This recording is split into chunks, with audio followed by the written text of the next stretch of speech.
What is happening out there, rotoscouts baseball fans? Late start to the show. Apologies for that, guys. Early start time, but getting on the broadcast here, I guess. A couple minutes later than scheduled. Had to get an update in. The Seattle pitching situation changed up a little bit about an hour ago. I just caught it after getting through NBA and everything. So I just swapped that out. We get double barrel Casey's going for Seattle with an opener follower situation. That's up on the site. I also took the opportunity to update the confirmed lineups, and I just flipped the Brewers projection to basically both teams that are going to be facing opener followers are now projected against the bulk reliever rather than against the opener. I had that the other way around against Keegan Aiken, the opener, to begin with, but I decided to flip it because they're better numbers, honestly, going the other way, and they're drawing a 4.5 total. I think that makes some sense. Cujo's here. Carlos Soto's here. A couple other people hanging out for the start of the show. Sure, as usual, we'll collect some more as we go in. What does this button do? Show comments on stage. Chat overlay lets you display live comments directly on your stream. Please note that some platforms like Twitch may have specific guidelines limiting the display of comments from other destinations, so make sure to review their policies to stay compliant.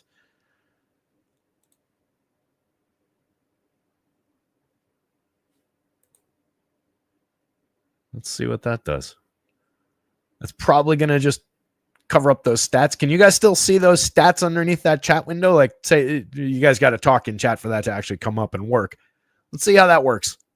I don't necessarily think it matters because you've already got the chat there, so there's no real reason to put it there. But if it keeps it more in my view, that actually could be helpful. Although it wouldn't, because I'm not. If I could get that bubble onto the Excel sheet, that would be. They're visible, but a little darker. Yeah, that's how I see it as well. But once the text gets up to that level, it's probably going to just obscure that bottom of that pitching grid there. So probably not worth doing. And it won't help me like I was initially thinking it would, because that's still going to be off my screen most of the time if I've got the Excel sheet up. So doesn't matter either way. But what's going on, Colin? Good to see you. Every now and then they add new bells and whistles to this little StreamYard utility here. And I don't really use most of them. Like, we can put banners on the bottom of the screen that I rarely ever remember are here. I still got the Ace Mine promo one in there. That's still all valid. Never actually turned that on. Suppose I could do other things. All sorts of tools in here, but we don't have time to waste on these tools. Colin says finally cashed in the $3 last night, just a min cash. Well, congrats on cashing. It's a start. We're getting there. We'll push that up the board a little bit. We've got a lot to work with today. So a couple solid NBA cashes over the weekend as well that I forgot to shout out yesterday. Where were they? It was Could Be Travis. Our guy Could Be Travis took first place, 188 and change in the Denver OKC showdown. Looks like, I would imagine, a multi-way tie in a showdown contest.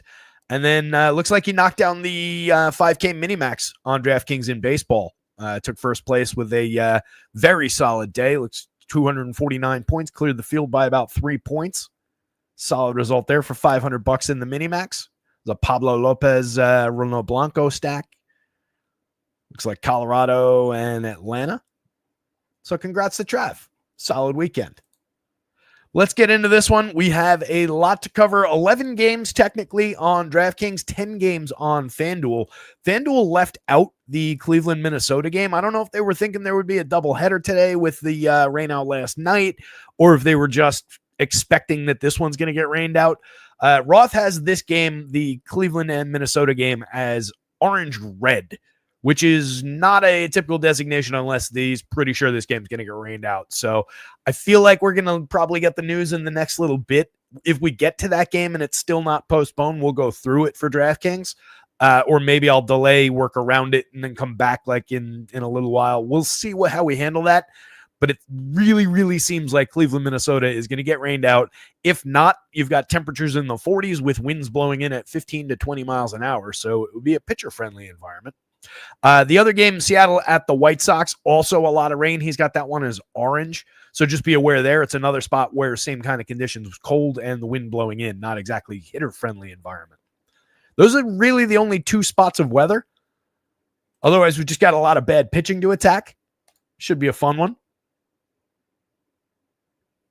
Ricky says, Phillies bailing out on the ninth inning was so tilting last night. By that point in my evening, I had moved from sitting here playing some Baldur's Gate and having baseball on that TV into the other room, and I'm still catching up on Andor. So I missed what happened in the ninth inning there. And we had the Diamondbacks connected fairly well. My lineup got I had Luis Castillo. I had a couple of the right Diamondbacks, but a couple of the wrong ones, like Eugenio Suarez. I think he doubled and drove in a run, but didn't hit our home run that we were looking for. So I had 2 Diamondbacks correct, 2 Diamondbacks wrong, and then what was my other stack? Angels, and the Angels only came through for 4. Turned out we needed the Cards. The Cards put up, 11, right? Full fade of the field, boom to 9-3. Yeah, there you go. Kenny Woodhouse is here. Aloysius here. What's going on, guys? Good to see you. Good to see you too, Ricky, by the way. So a couple good ones on deck today. Big spot for the Yanks. Just kind of sitting here at the beginning. You know I like my Yankees against Patrick Corbin. We'll get to it. Pitching board is kind of messy. We do have several different situations to deal with here. So, again, this game seems unlikely to play, but those guys not available on the FanDuel slate. It does take a pretty good Gavin Williams off the board, a playable Chris Paddock off the board. I wouldn't really consider them unless we get really good news in the next little bit, though, as far as that game goes. Just in general, again, I just expect it to scrap. We've also got, let's see. All right, so Seattle is now Casey Legumina opening for Casey Lawrence. And then Baltimore is Keegan Aiken opening for Chase McDermott. I don't think any of those guys are worth playing. We'll obviously talk it through, but just to put that out there before we jump over to the Vegas board, that's the weird spots on this board tonight. But you can see how ugly some of these pitching options are once you get down to this kind of territory. So I think we're going to do a lot of work up here. Fortunately, we've got some good options and a couple of affordably priced guys to talk through. Top of the board, the Rangers at the Yanks, 8.5 run total there. Feels honestly a little bit low overall for that game. The Yankees have Will Warren going. Seems like he's kind of rounding into form a little bit. We'll see how he does. It's a big week for him. I didn't start him in a 2-start week this week in the Dynasty League. I've got a lot of options. Ben Brown, unfortunately, kind of went pop yesterday against the Marlins. But I didn't go with Will Warren because the Rangers threatening enough. A Yankee Stadium game, I don't love that. And then his second start of the week is on Sunday at Colorado. So not exactly a great week, but a nice little tester week for Will Warren. We'll see what the upside looks like going forward. The Rangers could easily have been above 4 runs here, and I would have bought it, though, given where Warren's been throughout most of the season. Does have good stuff, is an interesting pitcher, but I still do like the Rangers' upside for some offense in this park. The Yanks against Patrick Corbin, again, 5+ implied total, showing some power. I made the home run pick of the day from this team, but it's not Aaron Judge, even though he's way up at the top of the board. I think he's an 18+. I made him the home run pick from the Yankees, but I used somebody else for the home run pick of the day. I have a couple options to tinker with there. Astros at the Rays, another good day potentially for offense on either side of that one. 4.28 implied total, a 4.81 implied total on the Rays side. We definitely consider options there. We've got Brandon Walter on the bump for the Astros. Seems targetable there. And Zach Littell going. Littell can be good, can give you some depth. He went 7 1/3 in his most recent start. 6 innings the start before that. 7 innings the one before that. Strikeouts kind of mediocre, but at least there's some depth. There's a shot at a win bonus. We'll talk about Zach Littell as one of the playable mid-board type guys. Padres at the Blue Jays, a 4.22 implied total for the Pods, looking pretty decent. They're going up against Chris Bassett, and they've got Dylan Cease on the hill. That's checking the Blue Jays down to just 3.87. Cease, as good as he is for strikeouts, and he struck out 10 in his last game, 9 in the game before that, maybe a little bit clipped in the projection just by the Blue Jays' pretty decent ability to avoid the strikeout. So that'll be an interesting rock and a hard place type situation there, but obviously a terrific pitcher to go after that Blue Jays lineup with. Bassett, marginally playable probably. It'll depend on where he fits into the price discussion when we get over to the pitching board. What he didn't do is update the game logs and stuff for that Mariners pitching change. I forgot about that. Doesn't really matter. So Mariners and the White Sox, a lot of threat of rain in this one. It's the Casey's on the hill for the Mariners, and then it's Bryce Wilson going for the White Sox. If the game plays, you can easily chase some offense on either side, honestly. The White Sox are showing a little bit more upside against that opener-follower situation than they were previously. Not a good team still, and still not a great stack, but at least maybe some more consideration for the upside bats in that lineup now is just a low-end, cheap, sneaky kind of an option in a bunch of lineups. And the Mariners just look good. Nearly a 5 implied total for them going up against a bad pitcher. The Keegan Aiken, Chance McDermott, or Chase, I put an N into his name. I think it's Chase, not Chance. There's a Y in there. So it's Aiken and McDermott starting out for the Orioles, and they're pushing a lot of upside toward the Brewers, who are pulling a 4.5 implied total against. Definitely can consider some Brewers bats as up and down as they've been. And the Brewers have an interesting pitcher on the mound, Logan Henderson, who has been pretty good in his first 2 starts, 7 strikeouts over 5 innings against Cleveland in his second one. His debut, 6 innings against the Athletics, one earned run that came on a solo home run, struck out 9. I'll take that. A lot of upside for that kid. I mentioned him yesterday when we were talking about the Brewers pitching staff. The kid that they've got coming up behind him, Jacob Mizurioski, something like that, is also one to watch. But really like the upside for Henderson here against a good, deep Orioles lineup, but one that is somewhat gettable and has been. The Guardians and the Twins, again, I expect this to rain out. It's Gavin Williams, who's been pretty good this season, mostly good. Couple blemishes, but overall pretty good. The strikeouts been up in a couple of recent performances, so I like the ability to play him against a diminished but still good Twins team with the weather favoring pitching if it stays dry. Chris Paddock on the mound, very up and down pitcher, but he's given you depth and he's been pretty good in each of his last 2 starts. Maybe an opportunity there again if the game plays, if it stays dry. Tigers, love the upside for Tarek Skubal at the very top of the board. He's super expensive, but he's absolutely worth it. The Cards outburst yesterday. I expect him to be suppressed today by the best pitcher in baseball, or one of. 3.23 implied total for the Cardinals going up against Skubal. And then the Tigers looking pretty solid, 4.36 implied total against Eric Fede. So decent spot for some Tigers bats. Phil's at Colorado pulling a 7+ implied total. Obviously, that's a target. They're going up against Antonio Senzatella. You don't want any part of the Rockies. A 4+ implied total against Jesus Luzardo, who's been very good this season. Don't love the Rockies today, but we'll at least talk through their pricing given that 4+ implied total, the ballpark being on their side, etc. Michael Lorenzen against Hayden Birdsong. Interesting spot with Birdsong. For one, the Royals are at just a 3.69 implied total. Birdie's been pitching out of the pen since the start of spring training, but it's been multi-innings. He's pitched 3 innings multiple times, including his most recent time out. He faced 16 hitters. He did give up 3 earned runs. It was a bumpy outing. Gave up 2 home runs, struck out 3, walked 2. Overall this season, he's been tremendous for strikeout stuff, has really, really good stuff. He made some starts down the stretch last year. Kid is very talented. I expect 5 innings. I don't think we get more than that. I think 3 to 5, a leap from 3 innings to 5 innings is reasonable. That's assuming all goes well. That's assuming that the Royals don't outpatient him. The Royals' patience doesn't come through at the plate and burn him, I guess is what I'm trying to say.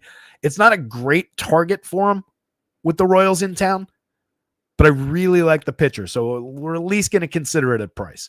Michael Lorenzen against the gettable enough Giants team. They're pulling a 4.40 implied total against, but I think there's enough depth of start there with Lorenzen that you could maybe chase it. The Angels and the Athletics. It is Kyle Hendricks on the mound for the Angels, definitely a target. The Athletics pulling a third highest on the slate, 5.87 implied total. Definitely looking to grab some Athletics bats against Hendricks, and Gunnar Hoglund's on the mound for Sacramento, I guess, for the Athletics. He's pushing a 4.75 implied total toward the Angels. That game has a 10.5 in the minor league park overall. Hoglund has been decent. He allowed 3 home runs in his last game, 4 earned runs on 7 hits overall in 5 1/3, struck out 5 in that one. I'm not sure exactly when those home runs came. That was against the Dodgers. That's not a completely terrible start outside of the happenstance of those 3 home runs. The 2 starts before that against Seattle and Miami were both very, very good. Kid's got some pedigree as a starter. That's a gettable enough Angels team. I don't hate that spot for Hoglund, and I feel like that total seems a little, is pushed up maybe by the ballpark. It seems a little bit high. Diamondbacks and the Dodgers. Arizona not drawing nearly the total that they were yesterday. Still some interesting hitters in there. They're going up against Yoshi Yamamoto, who's been pretty tremendous throughout the season. Has slipped a little bit in the last 2 starts. 3 earned runs in his last one, struck out 6, walked 2. 5 earned runs in the start before that. That was against this same Diamondbacks team out in the desert. 5 innings, 6 hits, 5 earned runs, 2 home runs, 4 strikeouts, and a walk. Interesting spot. Low-owned Diamondbacks, even with that low total at high prices, could be in the mix. Dodgers seem fairly obvious, 5.81, the fourth highest total on the board. One of the teams above 5 and definitely a target going up against Ryan Nelson, who is now in the rotation. Nelson is another pitcher who's been working in relief, but multi-inning relief. He's made 1 start this season. He went 4 1/3 in that one, so pitched into the 5th inning. 3 hits, 2 earned runs, struck out 2, walked 4. Not a great outing. 3 innings in his last appearance on the 14th, which is a full rest ago. Faced 14 hitters, gave up 2 earned runs, gave up a homer, struck out 5, walked 2. If you remember Ryan Nelson, he had a pretty good stretch through the end of last season. There is talent here. It's just a terrible spot against the Dodgers, so I don't really like it, but maybe it keeps the Dodgers in check more than that implied total would suggest, more than Vegas is expecting. It wouldn't completely stun me if we saw 5 decent innings out of Ryan Nelson. So just keep that in mind. But the Dodgers looking very good on the Vegas board, obviously. Kenny Woodhouse, what's going on, buddy? Good to see you. Hit the thumbs up as we get into the pitching board here. Subscribe to the channel if you haven't before. It's right down there. Follow the @rotoscouts Twitter handle if you're on Twitter or whatever they call it these days. It's basically all I use it for is just sending out the links to the site, which is at rotoscouts.com. If you just want to skip over the Twitter part of that and go directly to rotoscouts.com, you can subscribe to everything for under $1 a day. Anything that hits that website is yours for that price. It's all inclusive, no per sport nonsense. Trying to keep money in your pocket. Projections for baseball, home run model number for every single player on every baseball slate or every baseball main slate, every pitcher projection, stack rankings, home run picks. You get NBA in there, you get NHL in there through the playoffs. Those are projected for tonight's return to action for both of those. We've got the Panthers and the Hurricanes in the NHL. And then we've got OKC and Minnesota. In basketball, when do the Knicks play? Tomorrow, I assume.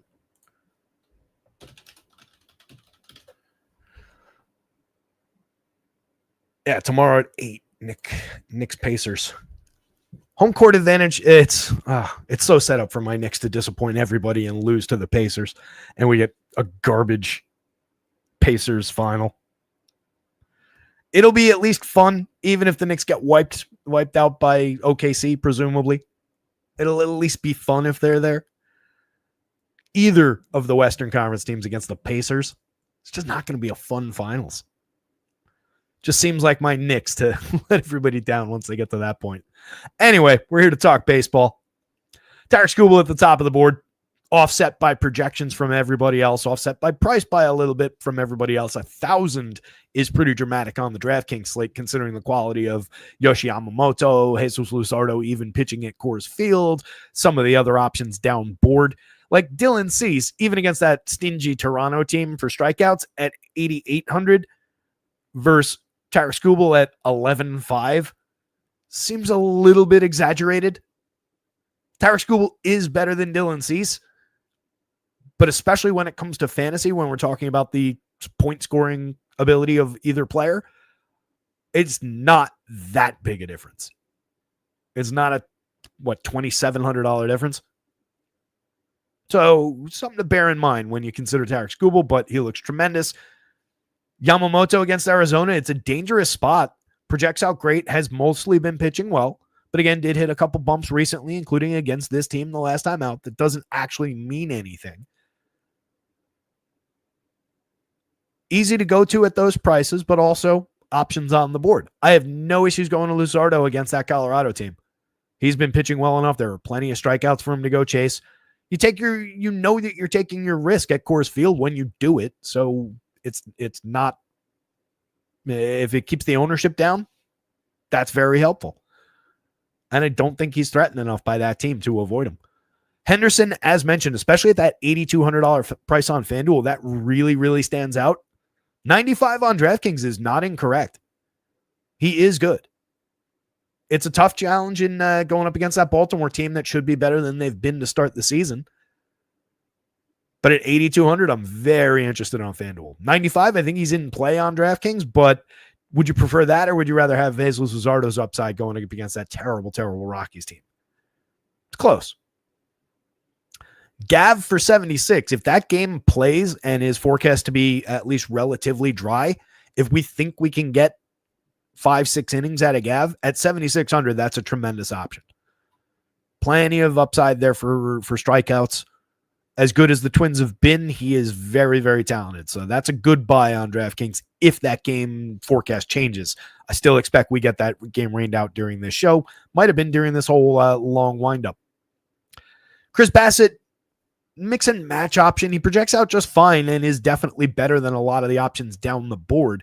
But it's shaky. And going up against a pretty good Padres lineup, I don't love it. I think it's a spot where Bassett probably lets you down more often than not for those prices. If he was cheaper, if he was in like the Will Warren kind of territory on FanDuel, like the mid eights there, I'd be more interested. Warren, I think, is more interesting. 8,400 even against the Texas team, even in the hitting environment of Yankee Stadium. I think that's a reasonable enough price given some strikeout upside at 84, given the underperformance of Texas. 75 on DraftKings, I think, is an absolute bargain. Definitely interested in some Will Warren shares there. I don't think it would be completely crazy to go double discount and chase a Will Warren and Hayden Birdsong combination, honestly. With Birdie at 6,300, that's a 5-inning projection. It's not an exaggerated projection. I think 5 is on the table. On FanDuel at 7,000, I think you can chase Hayden Birdsong and not worry about the lack of a quality start because he's cheap enough. And even against that KC team, he's got good enough stuff to find a few Ks there. Again, it's not a great opponent for him in his first full start of the year, but he's good enough to get through and deliver around those median projections at least. Lorenzen against a gettable enough San Francisco team. There's depth of start there, so 6-7 innings of decent pitching, a couple of strikeouts along the way.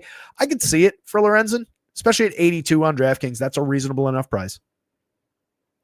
Littell for 72 on DK is playable.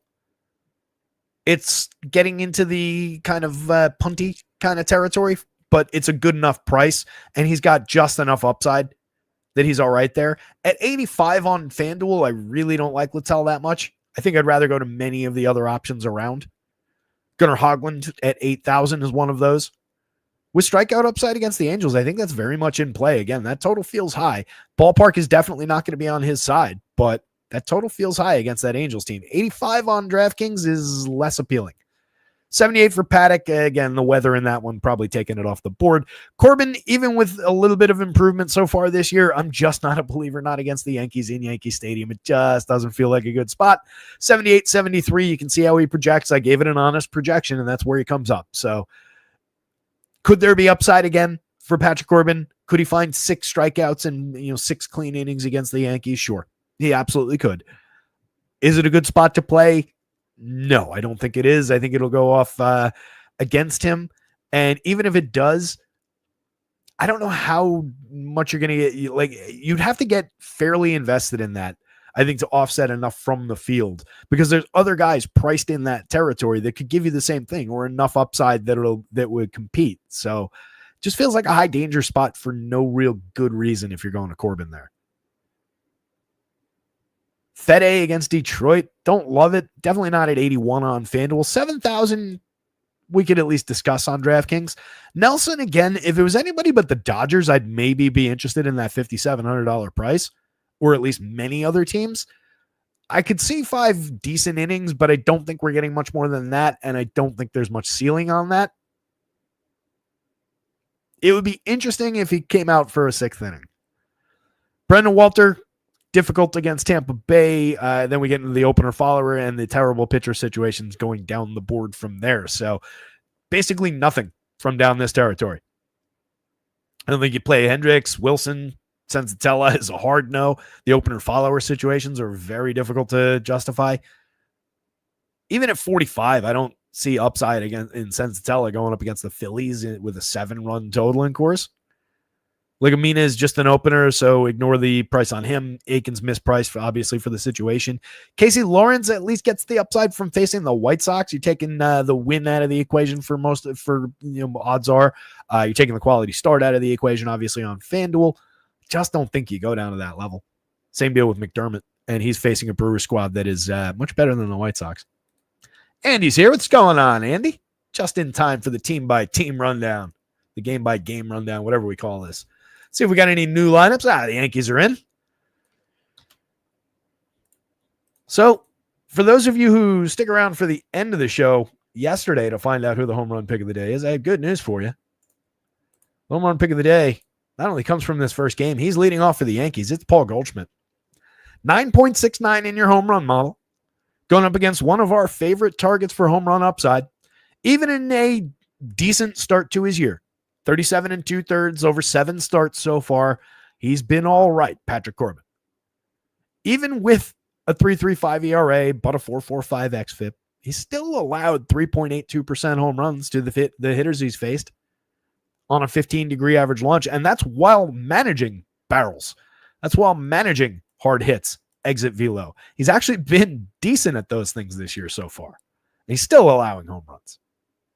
It's what we target Patrick Corbin for. He's been all right. Again, you can't argue with the results on the surface, but that xFIP is already targetable. 4.5, and it's the honest number. He's not even striking out 19%. He's already walking 8.3. He's putting way too many guys on base. He's kind of gotten fairly lucky here. Not inducing many swinging strikes, just under 10%. 10% is like our threshold for our right, an okay kind of performance. But just 25.3% CSW doesn't even jibe with that, really. It's a very bad, very limited pitcher. It wouldn't knock me out of my chair if Corbin came out, kept the Yankees to a run or two, and struck out 6 over 6. That kind of performance is on the table, especially against the Yanks with some free swingers in that lineup. But the upside for the Yankees is undeniable. The 5+ implied total is very appealing. Aaron Judge is sitting in the heart of this lineup, closing in on double the magic number in the home run model at 18.09, the biggest bat of the day when it comes to home run upside. Love Goldie in the leadoff spot. It's just a very playable Yankees lineup. Several of their better hitters are lefties. That is a minor note of concern. We're not going to really sweat it with Cody Bellinger, but down lineup, Ben Rice, Austin Wells gets a little shakier. There is no Jason Dominguez in the lineup because he really struggles against lefties.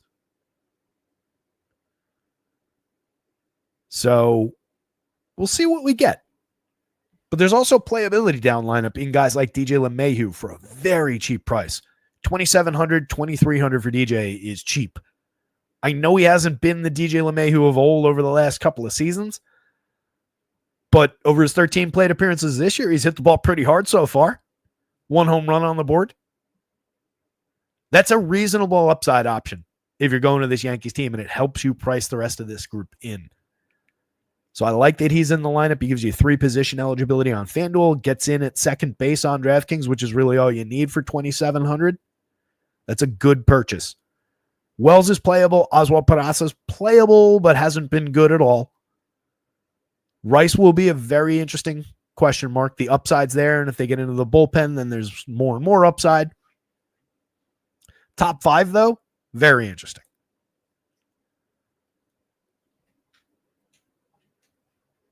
With Goldschmidt, $4,500, $3,500, you're getting him fully priced on FanDuel, but worth it. Slashing $339, $389, $489. A 367 xWOB under the covers, a 9% barrel rate. That's technically down a little bit. So are the hard hits. But we're getting so many balls in play. We're getting so much upside with the cut strikeout rate by 10 points from last year, by 7 and change points from the year before. Hasn't walked quite as much, but he's doing really interesting things at the plate, and the power upside is still there. Yankee Stadium is on his side. So I really like the upside there as maybe not sneaky because people are going to go there, but more off the radar than like a Judge pick would have been as the home run pick. Trent Grisham, 51-32. Another lefty in the lineup. It'll be interesting to see how he does here. Grish.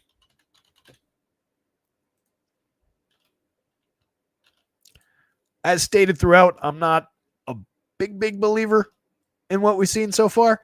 These 12 home runs. 10 of those have come against righties. 2 of them have come against same-handed pitching. Against same-handed pitching so far, a 146 ISO versus the 418 in a small sample against righties. 203 WRC plus against righties, 111 against lefties, 223, 47, 366 this year against lefties. For the career, that is 238, 334, 06 with a 168 ISO.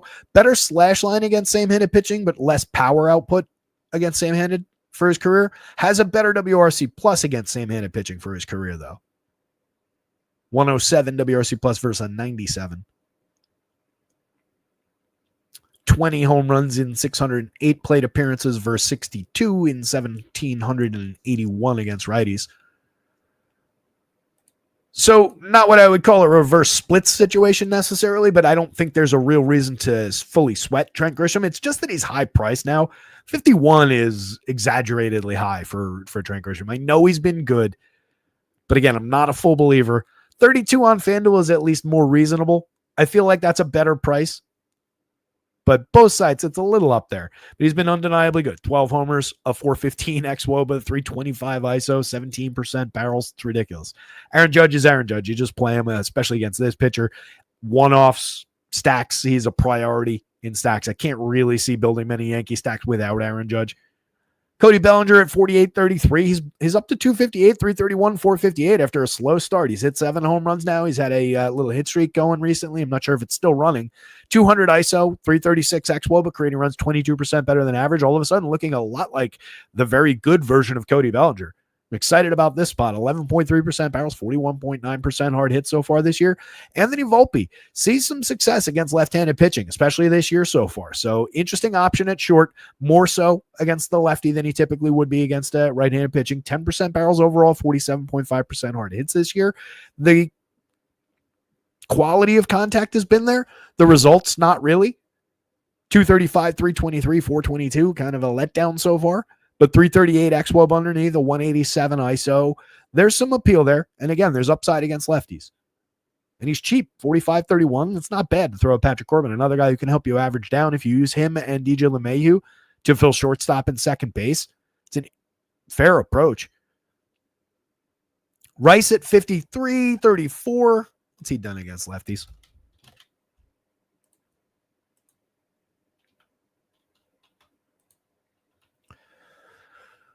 Two of his 9 home runs while slashing 176, 243, 412 against lefties, but a 235 ISO, just an 82 WRC plus versus a 169 against righties so far this year, including last year's numbers. There's 1 extra home run. He's hit 3 total home runs. He's at 155, 256, 310 with a 155 ISO and a 63 WRC plus. So that's where we can run into a little trouble.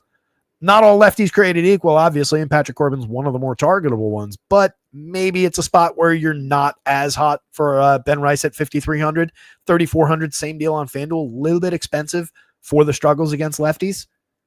That will maybe render him lower owned than he ought to be in general. And you can get, again, the upside of facing the bullpen. We get really interesting with DJ, as mentioned. Hits the ball very hard. Last year, he only made 228 plate appearances and was generally terrible last year. The year before, he made 562 plate appearances. He got on base at a 327 clip. He created runs 1% better than average. He hit 15 home runs. It wasn't as lost a season in 23 as I actually remembered. I was looking at him yesterday or the day before.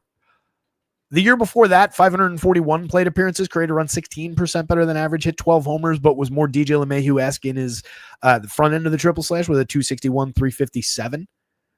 So it hasn't been as long that he's just been gone. He's just been in and out of the lineup a lot. He's been banged up. I'm not saying he's going to suddenly return to competing for batting titles, but maybe something in between, something like that 260 hitter with a very good on-base percentage, a little bit of mid-teens type power. You can very much see it, and he's very cheap for that. Austin Wells, 43,000, a little upside for power from the catcher spot. He's already not a good hitter outside of the power so far this year, so we won't even sweat the lefty-righty of it. And then Peraza at 26-22, a mix and match infielder.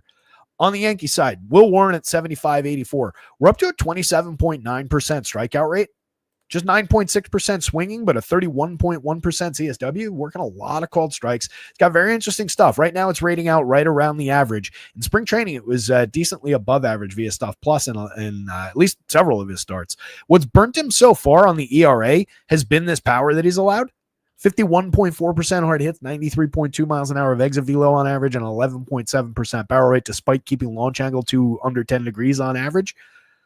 It's a little bit of happenstance in there, some mistakes in there. When you're a called strikes type pitcher, you can make a mistake, leave a ball just an inch too far to the left, to the right, and it's gone. So you can kind of see your way through those numbers, and you can easily see your way through the 4.61 ERA to the 3.19 xFIP. That's very appealing, especially given the strikeout stuff. We just need to trim the walks a little bit. We obviously need to avoid the premium contact a little bit.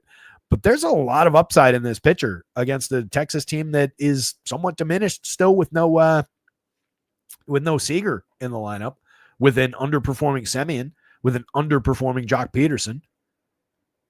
It's a targetable enough spot at 75 on DraftKings. At 84, I think he's playable on FanDuel. Last time out, we got 5 innings, 2 earned runs on 4 hits, struck out 9. That was against the Mariners. The game before that was the interesting spot that I was thinking of, 7 1/3 against the Athletics. 4 hits, 1 earned run, struck out 7, walked 1. Just the depth in that one was really nice. That was the first time he pitched in the 6th inning. He ended up going 7 1/3.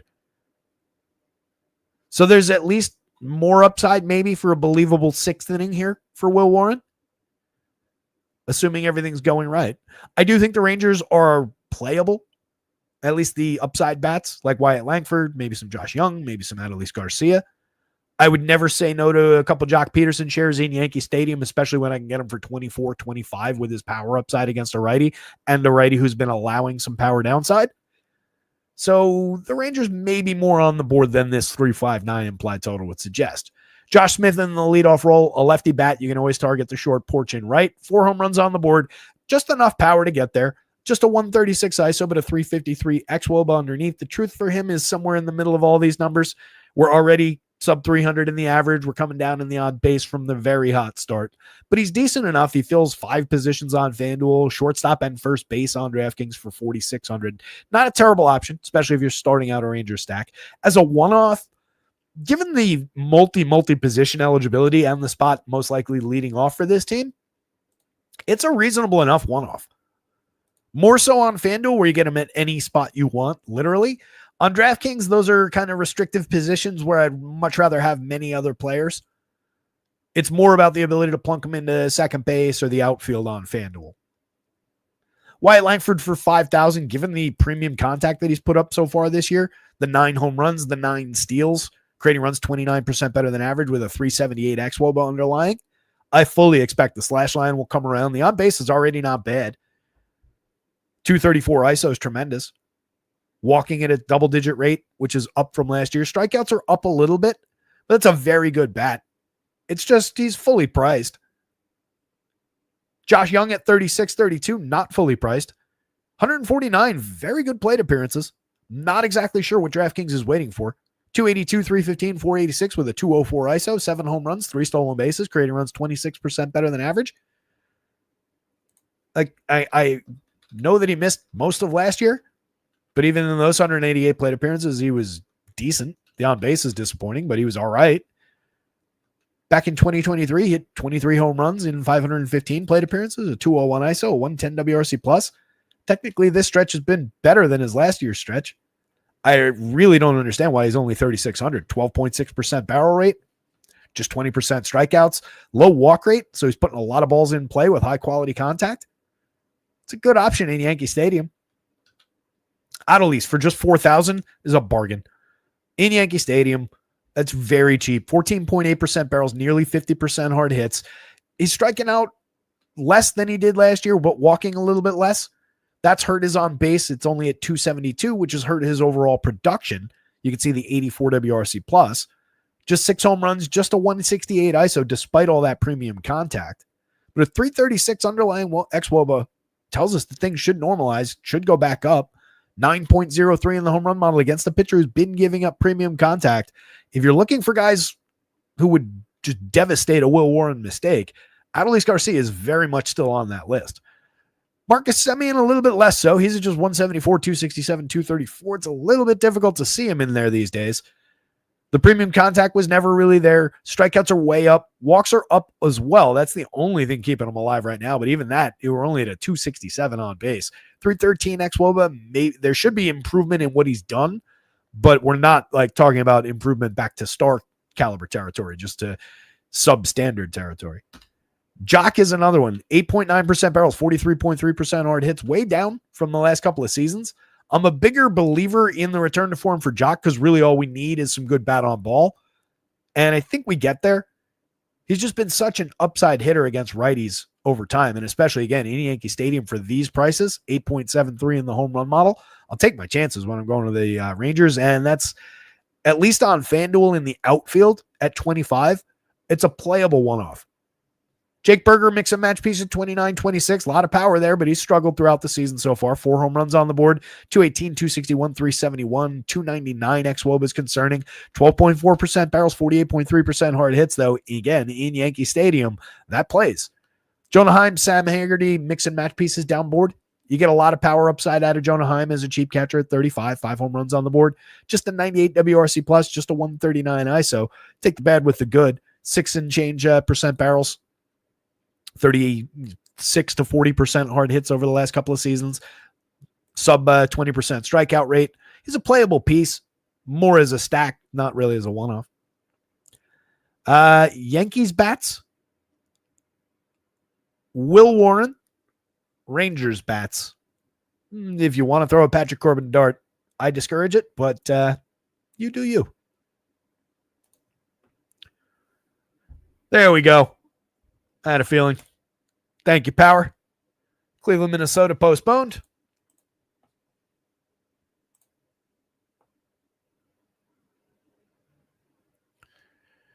The Rangers lineup just landed. Smith, Langford, Young, Garcia, Semien, Peterson, Berger, Heim, Haggerty. I think it's exactly what we had.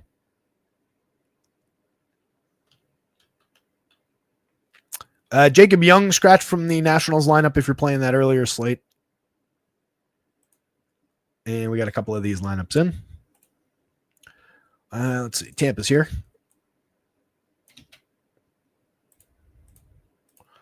So Zach Littell against Brandon Walter.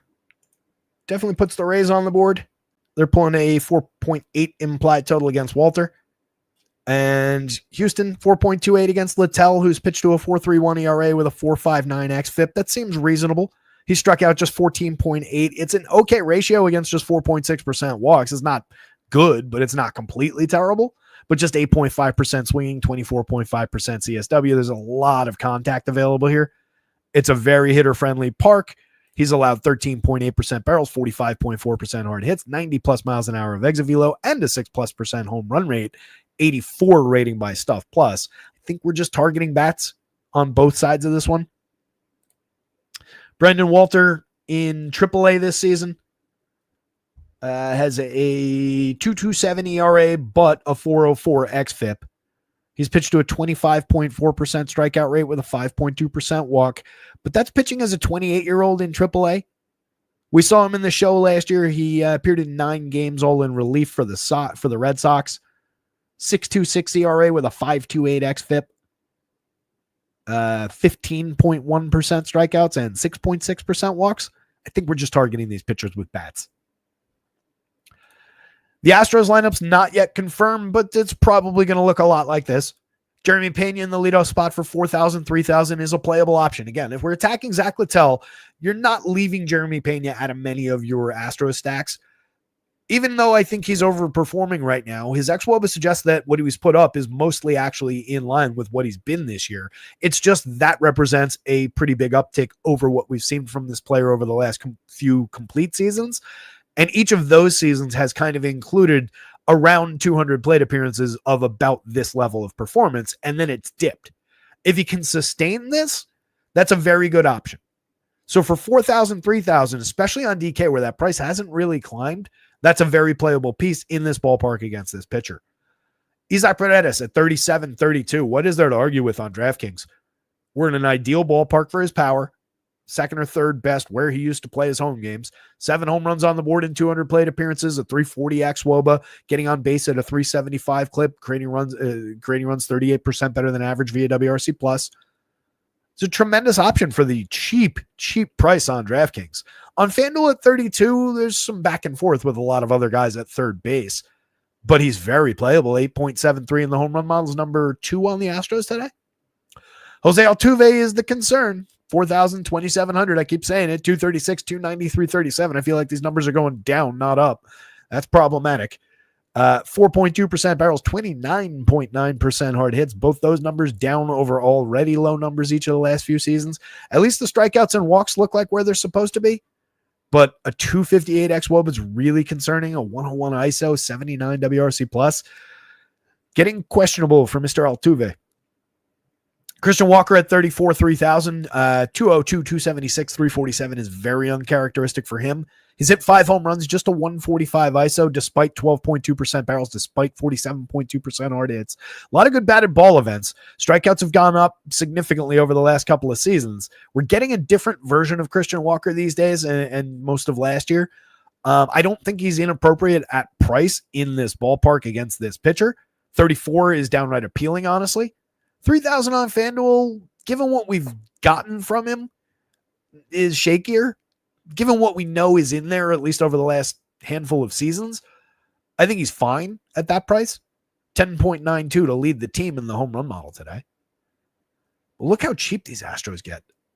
You take the top 4, that's a 37.75 average, and then you take the your catcher of choice between Diaz and Caratini.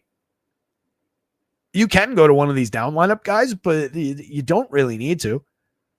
If you were to do it, I would say maybe skip Altuve, take one of the catchers, and then grab one of those guys.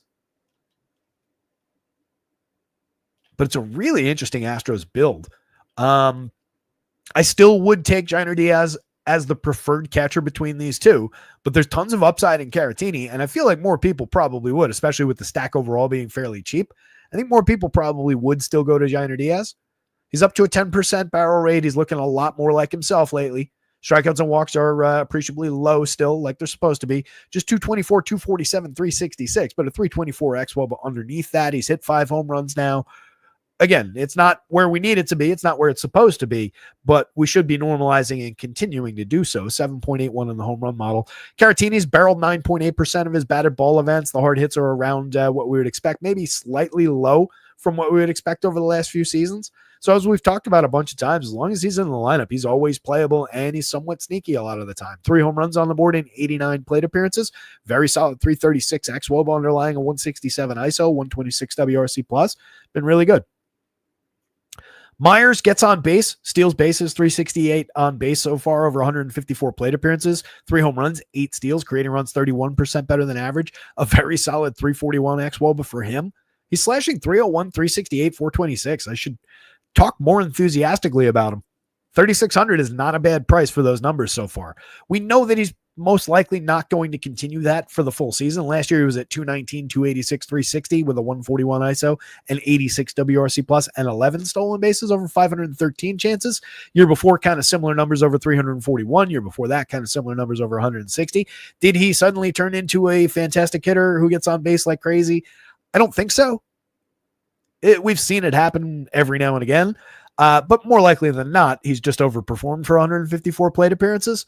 But at 3,600, it's not like the overperformance is reflected in the price, so he's perfectly fine. DeZenzo and Dubon more mix and matchy. DeZenzo's gotten on base decently over 88 plate appearances. He's created runs at a decent clip. He's got a home run and a stolen base on the board. 16% barrel rate is kind of appealing. There's a lot of strikeouts, a lot of zeros there, but at least he's walking, putting good bat on ball. So a playable piece at 33.26. More on the board if you do that where you skip Altuve and go down to one of those guys. If you go to the Rays at a 4.82 implied total, it's really appealing again against a limited lefty. in this ballpark, basically a AAA pitcher, a quad A pitcher at best. Yandy Diaz for 3,800, 2,900 is still way too cheap. Striking out just 13%, walking 6.3%. The walks are a little bit down, but the strikeouts are down as well. Still putting exactly the same or better contact on the ball than he has been in the last couple of seasons. He's just seen poor results. But everything is in line for Yandy Diaz to see the exact same kind of success that he's had over the last couple of years. 249, 297, 401 is way out of whack. 344 xWOBA is suggestive that we're going to return to where we're supposed to be. 101 WRC plus, even notwithstanding the low performance. Jose Caballero, mix and match guy, 260, 333, 385. I don't love him up top of the lineup, especially not hitting second, but at least he's got cheap multi-position. He's a direct correlated scoring option with Jonathan Aranda, with Junior Caminero, with Christopher Morel, and all the power upside you get out of that trio. No Brandon Lau against the lefty starter. You may get him as a pinch hitter at some point in the game, so his power could still impact the overall scoring, but not a good DFS option if he's not in the starting lineup, obviously. I do still like the upside with Aranda, though. Even lefty-lefty here against the quad A pitcher, 12.1% barrels, 56.6% hard hits. He's slashing 309, 394, 504 with a 194 ISO, a 402 xWOBA over his 160 plate appearances. He's been really, really, really good. 5.55 in the home run model today.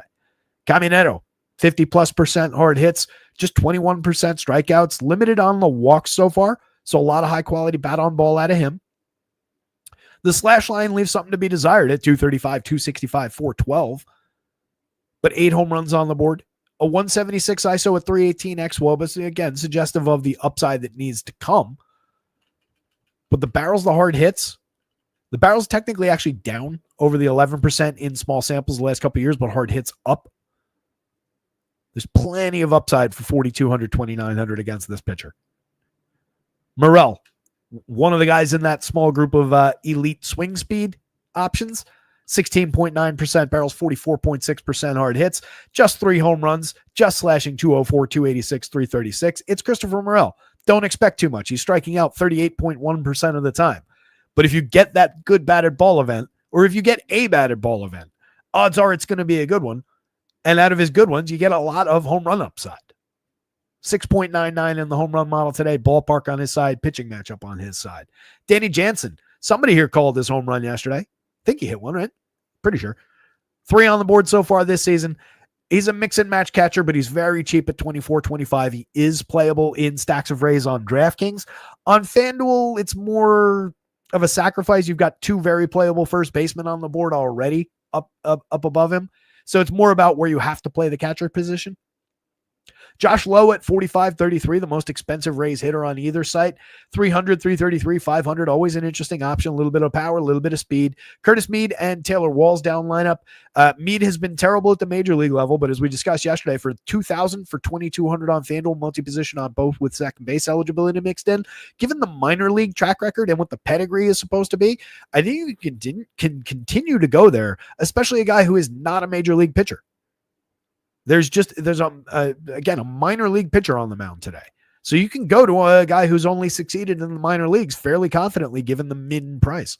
And then Taylor Walls isn't really that good, but he steals bases. Rays bats, Astros bats. If you have to take a pitcher, it's Zach Littell, but really neither guy is all that good.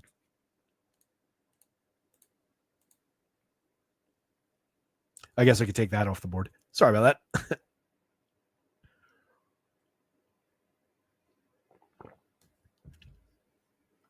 Pods and the Blue Jays. 4.22 implied total for a playable Padres team going up against Bassett. Bassett's been good. 3.16 ERA, 3.22 xFIP, 24.9% Ks, just a 4.5% walk rate, inducing an 11% swinging strike rate. But that's where the good kind of stops. That 27% CSW is glaring against an 11% swinging strike rate. He's not losing guys to walks, but the called strikes are very limited there. Stuff plus also slightly substandard. Been fine for premium contact this year. Last year, 4.16 ERA with a 4.28 xFIP. Strikeouts were a little bit lower. Swinging strikes slightly lower. CSW was right about there. So that's where it's kind of standing out. Gaining 3 points of swinging strikes should have had this CSW up into the 30% range. Just a little odd. The power, again, wasn't all that bad against. Year before, gave us a lot of innings in his 33 starts, was pretty decent, 3.60 ERA with a 4.21 xFIP. So I think it's reasonable enough to expect a 3 to 4 run day if he goes 6-7 innings. There's quality there. I just feel like he's mispriced for this matchup at 9,000 at 9,300. On a short pitching slate, he is usable. You can see 19% strikeouts for this group of Padres this year, 19.3% for the same hitters last year. There's plenty of upside for power in this lineup. Not that he gives up too much, but they can go get it. I really don't like the spot for Chris Bassitt, given the way they priced him. Last time out, 5 2/3, a 1-run ball, 7 hits, 6 strikeouts, 2 walks against Tampa Bay. The start before that, 6 innings, give up 4 earned, 5 runs total on 8 hits, struck out 6, 2 home runs allowed. That was the third in a stretch of 3 games where he gave up exactly 2 home runs. Angels, Guardians, and the Yankees were the teams in that stretch. It was also the fourth of 4 games where he gave up at least 3 earned runs. 3 out of those 4 were 4 earned runs exactly. Strikeouts were down over that stretch. That was after a 10 strikeout game, but he only faced 20 hitters, went 5 innings against Atlanta, and then hit that downturn in his next 4 starts. So just a minor blip there. You see that from time to time with Bassitt, but again, even when he's not perfectly on form, you're usually talking about 4 runs. So the downside is somewhat limited. It's just you want a better price when you take the good with the bad like that on a pitcher. I do think there's more upside in Dylan Cease, even against another team that is good at avoiding the strikeout. So far this year, this lineup at 20.3%. There's some small sample in there. Last year, same group of hitters was 17.4%. Truth is probably somewhere in the middle, call it 19. But Dylan Cease, 28.6% strikeout rate this year on 15.5% swinging strikes. An excellent inducer of the swinging strike, 28.8% CSW, also ought to be higher. If I'm going to say that about Chris Bassitt, I'll say it about Cease as well. He walks too many at 8.9%, too many guys on base at a 1.34 whip overall, but a darling of stuff, plus 8 points above average. Fantastic. In-hap activated. Good for the Cubbies. Fantastic ability to go find the strikeouts. So even against a team like these Blue Jays at that DraftKings price at 88, very interesting. At 99 on FanDuel, competitive with the top of the board. His ceiling is equal to the ceiling of basically anybody else on this slate. Maybe not Tarek School. There's like a hair in my eye that's driving me nuts. Sorry about that. I'm just going to continue futilely rubbing my eye. So I like the upside for Cease. It's more difficult on FanDuel, though. I do think you can go Padres bats here. Fernando Tatis, 57-41, has 12 home runs and 8 stolen bases. He's getting on at a ridiculous clip. 424 xWOBA. Technically underperforming slightly that number. He's been ridiculous. Creating runs 59% better than average, 15.1% barrels, 56.1% hard hits. I guess it wasn't about the performance enhancers after all. Luis Ariz, 41-28. Very cheap for a guy who gets on base, hits 300. He's never going to provide individual counting stat upside. I still think it's bizarre having him hitting second behind Tatis. That should be the other way around. But they do what they do. It's working out fairly well overall for them as a lineup, but I think they'd be better the other way around. And it would be better for us DFS-wise the other way around. But Ariz is always playable. Much more so at second base on FanDuel for the price. I really don't love it at first just because it precludes you from getting bigger power bats in your lineup. And you're essentially double booking second baseman if you put him at first base. So I don't love that, but he's a capable enough guy. 3 hits on the board against Chris Bassitt, a couple of runs scored. Manny Machado at 52-35, slashing 317, 389, 457. I've been raving about Manny's performance so far this year for weeks now. 16.2% strikeouts, 10.8% walks, 11.1% barrels, 55% hard hits. He's been tremendous. This is peak Manny Machado. Get him while he's affordable. Jackson Merrill at 58, 4,000. 367, 400, 595 out of him so far. 4 home runs in 85 plate appearances after missing some time. 19% barrels so far. A 417 xWOBA. He's tremendous. He's very high priced, but it's not unfair. And honestly, even if you just direct 4-man that, 52 apiece is not bad for the 4 guys that you get in that. And then just grab Xander at shortstop and bring it down to 49.40 a man. I don't mind paying a $5,000 price tag for Xander Bogaerts on the right day. You've got other options down this way to make it even cheaper, but they get even more limited. On FanDuel, $3,600 a piece for Tatis, Arraez at second base, Machado, and Jackson Merrill against Chris Bassett. That works. It's expensive, but it works. Bogey at 39, 3,000. Again, not unfair. He hasn't been great, but he hasn't been bad either. Right at league average for run creation with a 100 WRC plus. He hasn't really hit for any kind of power, but he's getting on base.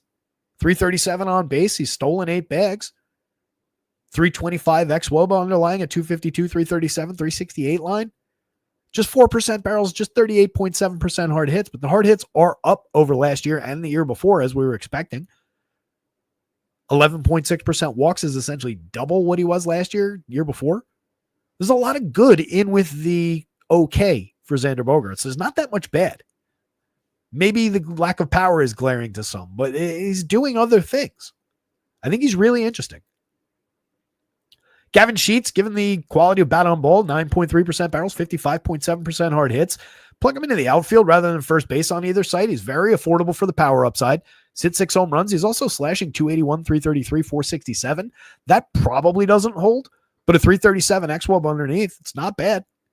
Cronenworth, always playable, but never a tremendous option. 273, 410, 500 so far over 83 plate appearances. A little bit of power from the left side. Again, always playable and fits in at second base on either side. Jason Hayward, mix and match option, pretty diminished at this point. 177, 227, 278. You're just kind of cheapo home run hunting with him and with Martin Maldonado down lineup. 2 home runs apiece. Both guys sub Mendoza. Both guys sub 232 on base percentages, 227 and 231. Ouch. They could probably stand to upgrade 2 spots at the bottom of their lineup there. On the Blue Jays side, I just realized we have this lineup. It is fortunately exactly what's in there. The Blue Jays is also in. I believe it's also the same as what's in there.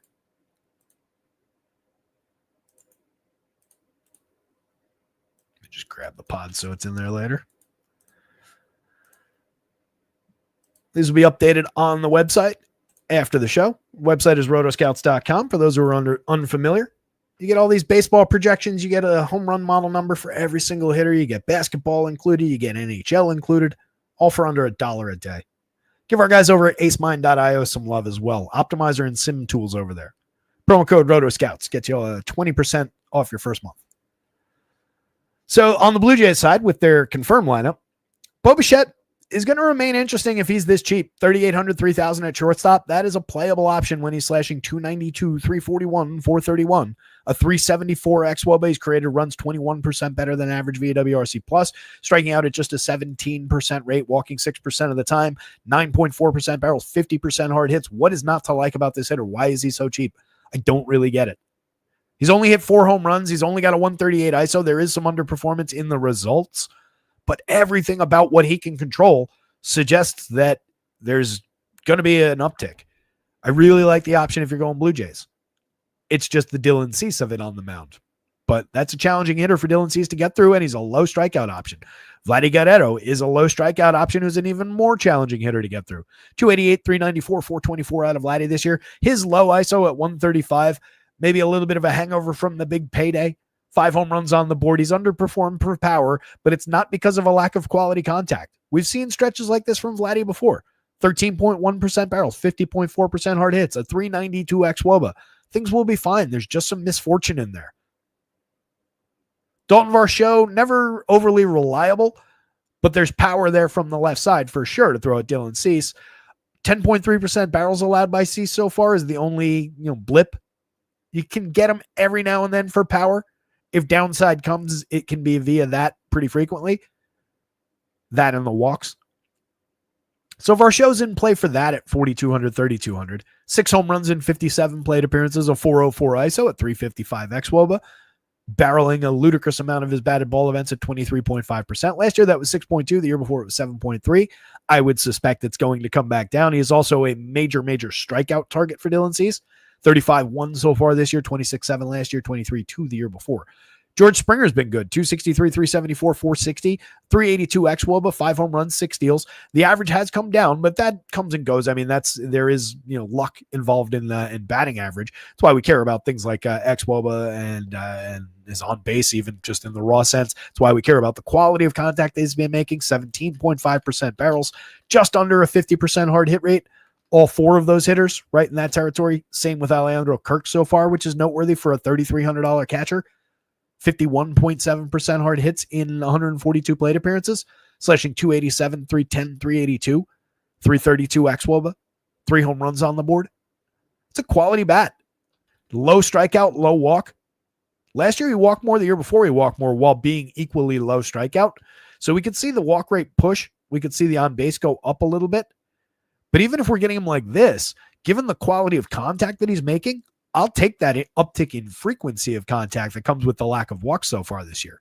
It's worked out well for him so far. That can also be something that burns him via bad luck in BABIP. Santander has been bad this year. 178 empty plate appearances, 5 home runs, a 126 ISO, a 276 xWOBA. This is not who they signed in free agency. Monster power hit over the last few seasons.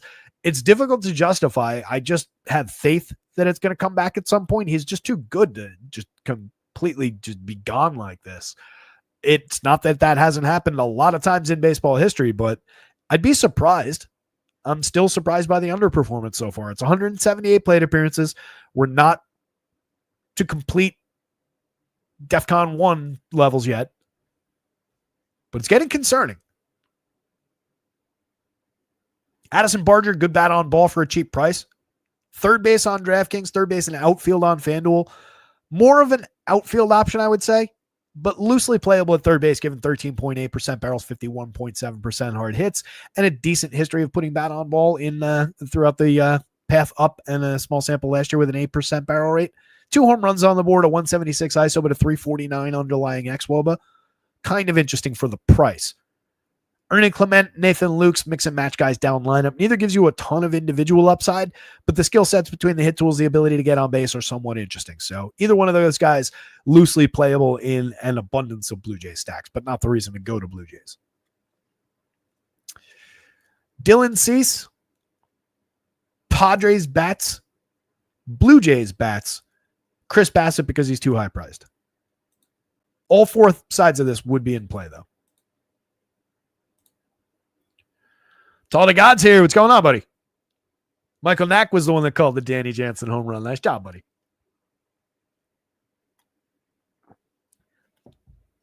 I definitely mentioned, the upside despite the underperformance, et cetera, et cetera. But yeah, you specifically called out that Danny Jansen home run. Good job.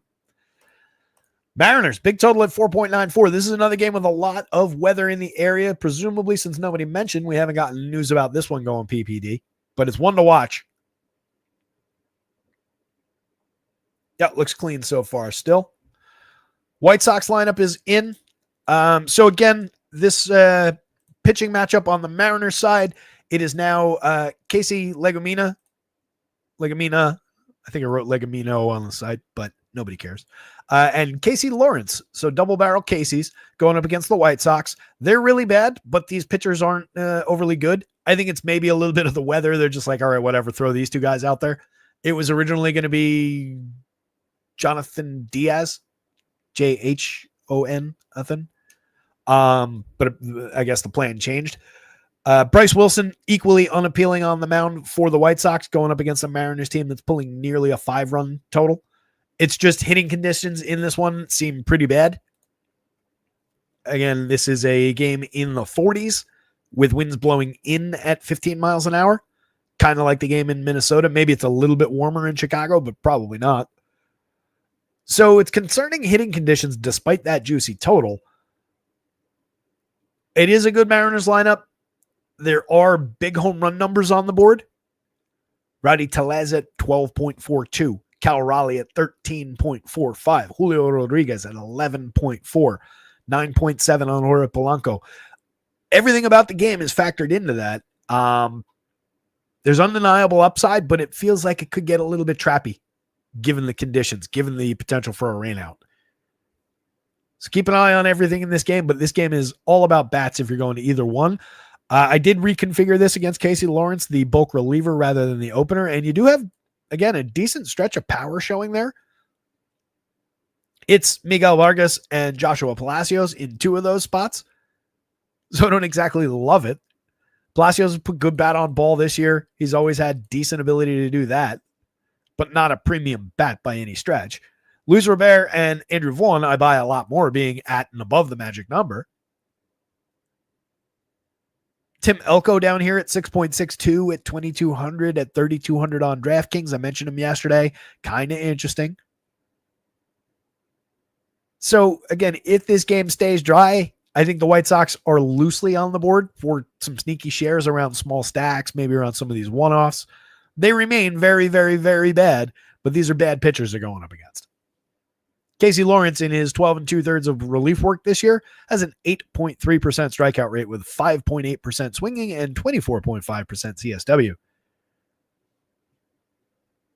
That doesn't seem major league caliber. Bryce Wilson, 12.4% strikeout. Speaking of not major league caliber, 6.0 ERA with a 5.30 xFIP. Super targetable for premium contact, home runs. Last year, pretty similar numbers, 4.52% home run rate, a 4.04 ERA, a 4.61 xFIP. Bryce Wilson has been and remains very, very targetable. So again, it's just about the conditions. Crawford at the top of the Mariners lineup at 35-28, getting on base like crazy again this year, 383 on base. It's really all we care about with this hitter. He's a table setter for these guys. 4 home runs on the board as a bonus benefit with him. He's stolen 2 bases this year. He should do that a little bit more given his ability to get to first base. But 2 years ago when he was getting on at a 380 clip, he didn't really steal bases either. But the run creation has been very good. 132 WRC plus so far. Just keep doing what he's doing. He's very affordable to top off a stack. Jorge Polanco at 51-32. 10 home runs on the board, 314, 359, 619, fully engaged in the season, returned to form in a big, big way. He returned to a better form, I think, than we've ever seen him over these 129. We'll see how it holds up, but everything about the numbers so far suggests that it's very real and it will continue. 425 xWOBA underlying all those very, very good numbers. 15.2% barrels, 52.4% hard hits. It's high priced at 5,100 at second base. On FanDuel, honestly, it's not even really high priced yet at 32. Julio for just 45 on DraftKings is a bargain and helps bring those prices around him in Polanco and Cal Raleigh more into line. 8.2% barrels, 44.5% hard hits, 8 home runs, 5 steals. We know he's going back up to 30-30 kind of territory when it's all said and done. 235, 313, 412, but a 354 xWOBA underlying. He's still creating runs 12% better than average. We've seen this the last couple of seasons out of Julio. This is just who he is. He's a slow starter in some ways. He's going to get fully on board, and he's not that far off the mark, so get him while he's cheap. Cal Raleigh has 15 home runs and is fully engaged in his season. 13.45, one of the higher marks in the home run model. 22.6% barrels so far this season for the big man. Love the option. He's just very expensive. But when you put that full group together with $4,600 Randy Arozarena in there, who's also barreling and hitting the ball very hard, pretty consistently. He's got 6 home runs, 9 steals, a 358 xWOBA. He's getting on at a 372 clip, creating runs 38% better than average. And when you grab that full group, as I was about to say, that price is actually just $46.20 a man. So $47 a man. If you, instead of, let's say, Arozarena at the bottom, went like that and went to a $3,000 Rowdy Tellez at first, Rowdy's got a 20.3% barrel, 44.6% hard hits so far, carrying a 12 plus in the home run model. He's hit 8 out of the ballpark this season. He's got a 275 ISO, a 356 xWOBA. His creator runs 9% better than average. I just don't care that he's only that he's at 196 for his batting average. Sub Mendoza. I don't care about the 259 on base. I wish it was higher. He'd be even better. But we're just buying cheap Rowdy Tellez power here. That brings your average down to exactly 4,300 a man for that full 5-man from the Mariners. Again, terrible hitting conditions, but also a terrible pitcher on the mound. There's a lot of factors colliding in this game. Leody Taveras, Miles Mastrobuoni, and Ben Williamson mix and match pieces all from the bottom of the lineup. You care much more about the low averages, the terrible on-base percentages, and the substandard WRC pluses out of those 3 hitters. Rowdy Tellez, given the power upside, can get away with being sub Mendoza for our purposes. It's still not ideal for the ball club. If you're going to the White Sox, again, you have that little stretch of power. Chase Meadroth should be a part of your stacks, given his ability to set the table for those guys. Been very good over 96 plate appearances, exactly what we expected when he first got called up. We talked about him that day. 286, 375, 357, but just a .071 ISO. Just a 310 xWOB underlying, but only striking out 15.6% of the time while walking 12.5%. That is who this kid is. He's a super, super patient hitter who will just wait you out at the plate and will only swing from time to time. And when he does, he succeeds via BABIP most of the time. There's a little tiny sliver of pop in there. The one home run, not necessarily a surprise, but much more of an on-base batting average, BABIP, stolen bases, and table setter type. An ideal option for them in the leadoff spot right now. Don't dislike that at all. This lineup is in, by the way. Mariners is not.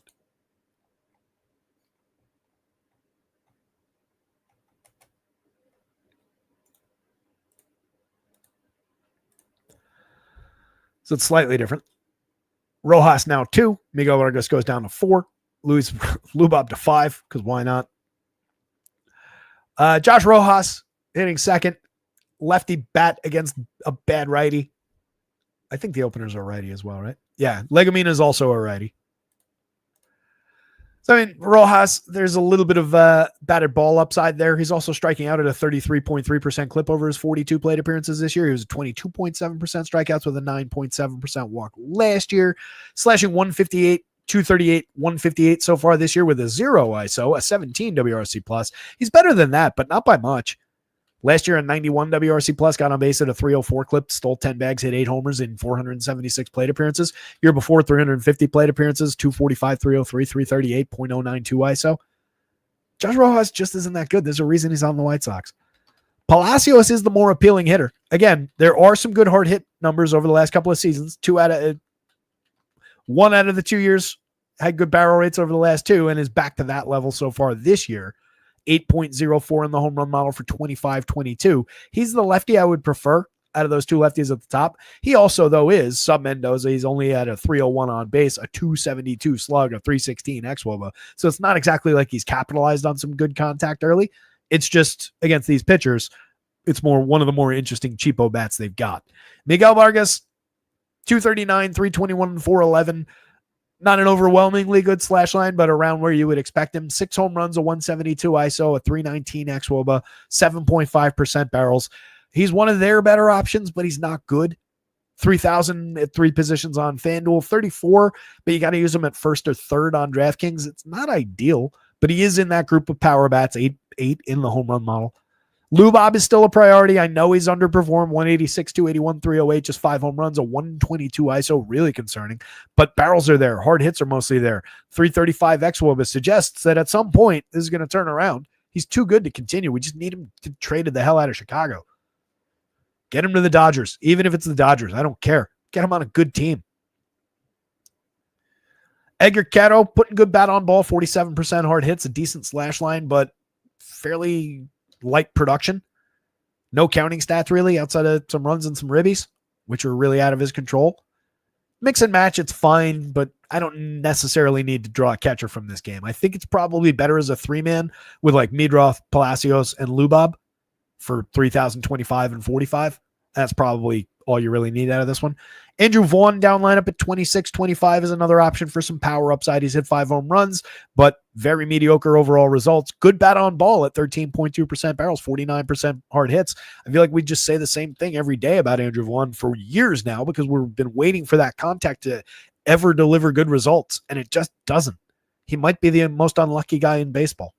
Lennon Sosa, mix and match guy. Tim Elko is interesting for 32-22. He's hit 2 home runs in his 25 plate appearances. He's put good bat on ball with an 11.8% barrel in what is probably like 5-6 batted ball events.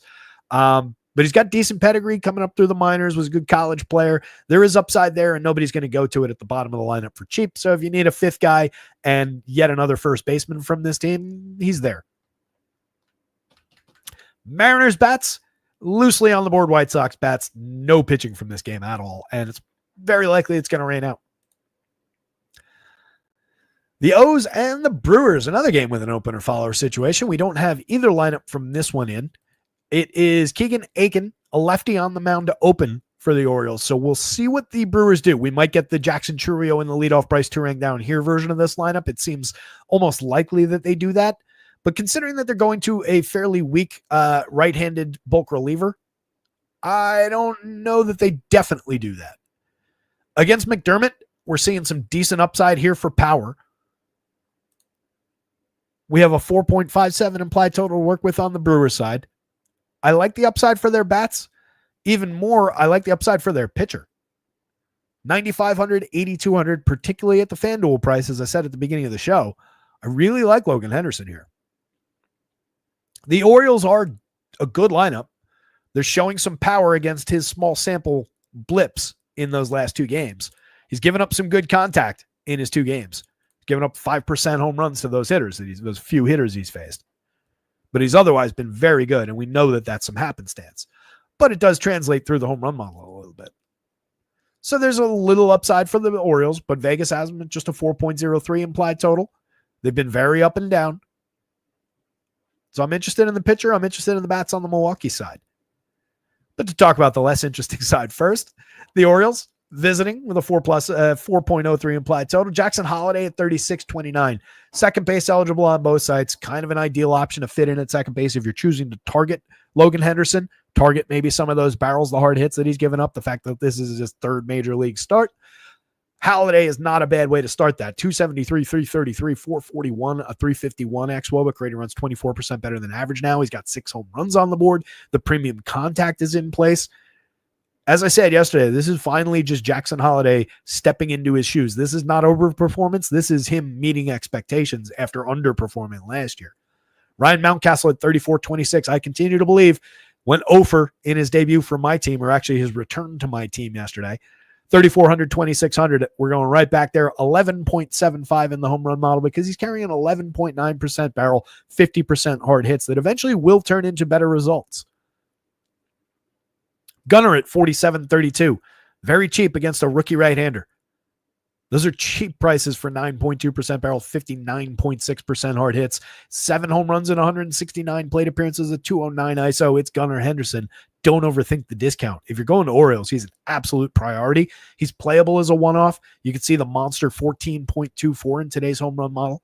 Very, very good option, even against a pitcher I do like. Adley, 41.27, continuing to scuffle at 208, 299, 338, but the contact has not been off the mark. Barrels are actually up, so are hard hits over the last 2 years. Strikeouts are down, walks are up. There's a lot to like with what Adley's been doing here, so I definitely think we can continue to go there. Ryan O'Hearn at 4,029. Keep talking about him every time we talk about this team because all he does is put good bat on ball. 10% barrels, 51% hard hits, 294, 386, 500, 7 home runs on the board. Quality lefty bat for a very cheap price at 4,029, especially when you can stick him in the outfield. You don't have to occupy first base with him. Ramon Laureano, believe he hit another home run yesterday. 6 on the board now. Been talking about his quality of contact all along. 16.9% barrels, 47.7% hard hits now. 101 very good plate appearances, 272, 327, 543. He's stolen 2 bases, 272 ISO, 361 xWOB underneath. We've seen very good stretches from this player over time. It's just been a minute. Cedric Mullins, you could say that about him as well. 10 home runs, 7 steals on the board, getting on base at a 331 clip, a 242 ISO, putting good bat on ball. The slash line, a little bit of bad luck in the average department. 322 xWOB is around the average. It's maybe a little bit of overperformance in here, but we've seen Cedric Mullins go 2020 plus multiple times. Houston Kjerstad, Ramon Urias, both playable down lineup. Talked plenty about Urias this season with his ability to drive the ball at low ownership and low prices from the bottom of the lineup. He's more playable and more ideal for cheap price at second base on FanDuel than at third base on DraftKings. But he's got just enough to justify a third base share on DraftKings. If you're going to this team a bunch of times, you definitely work him in. And if you need just in one stack, honestly, if you just need a cheap finisher and for 29, nothing wrong with Ramon Urias down there. I like him probably better than Houston Kjerstad right now. Kjerstad's putting good bat on ball, though, undeniably. 10.3% barrels, 47.4% hard hits, 4 home runs and 118 plate appearances, 328 xWOBA suggests we should see some improvement in the slash line. Turang, better option once we get the righty in the game for sure. Better option if he's leading off rather than hitting 7, 8, 9 somewhere. He's had a very good season so far, getting on at a great clip, 13 stolen bases. He's hit 3 home runs, 348 xWOBA, underlying a lack of overall extra base hit power with just a .078 ISO. 43% hard hits with a 7.8% barrel. We should see an improvement in some extra base hits if that keeps up. Odds are it normalizes back toward the previous season's numbers. 2.4 and 2.9% barrels the last 2 years, 29, 26% hard hits. I don't think we go that low, but we probably normalize down with that. But I think he can continue to succeed via BABIP. I think he continues to succeed via on base, stolen base upside, and correlated scoring. So perfectly fine at second base for those prices. Jackson Chudio, 236, 254, 419. It's getting ugly. Sophomore slump is real. 7.6% barrels, 40.8% hard hits, 7 homers, 8 steals. The counting stats are at least there. But everything else is kind of alarmingly low, over 200 plus plate appearances now. We're not actually concerned about the long term or anything like that, but it's getting more difficult to buy in. The prices are still, they're not high, but they're also not low. 4,231 for William Contreras. There's upside there. 42.1% hard hits from the catcher. 4 home runs on the board, 258, 370, 371. Good run creator, good power. Yelich has been really disappointing so far, but 7 home runs, 8 steals. At least the counting stat upside is there. Strikeouts are way, way up. That's the noteworthy thing. 18.4 up to 27.8 this year. Hard hits and barrels are around where they've been the last couple seasons. Barrels are slightly down. I'm not really sweating it, but we would need to see a turnaround a little bit here for Yelich to continue to justify even 4,000 plus pricing. 3,000 on FanDuel. Just a 77 WRC plus. Really needs to improve. Rhys Hoskins, we've talked about a lot. 5 home runs, putting really good bat on ball so far this year. Getting on at a 400 clip so far this year. Looking a lot like the good version of Rhys Hoskins from a few years ago. If nothing else, there's plenty of power there. 13.61 in the home run model against a bad opener and a bad follower. Isaac Collins, Sal Frelick, Caleb Durbin, and Joey Ortiz down lineup. The most appealing option there is Sal Frelick. Good option for on-base skills, some stolen base upside, minor amount of power. It's just, infrequent home runs that are more happenstance than anything else. Doesn't put great bat on ball, but a good player for succeeding with base hits and correlated scoring. It's just an inimedial part of the lineup surrounded by pretty weak hitters. If you get him higher up in the lineup, depending on what they do, he becomes more appealing, but he's the playable guy down there. Everybody else more of a dice roll. No real power to speak of down there.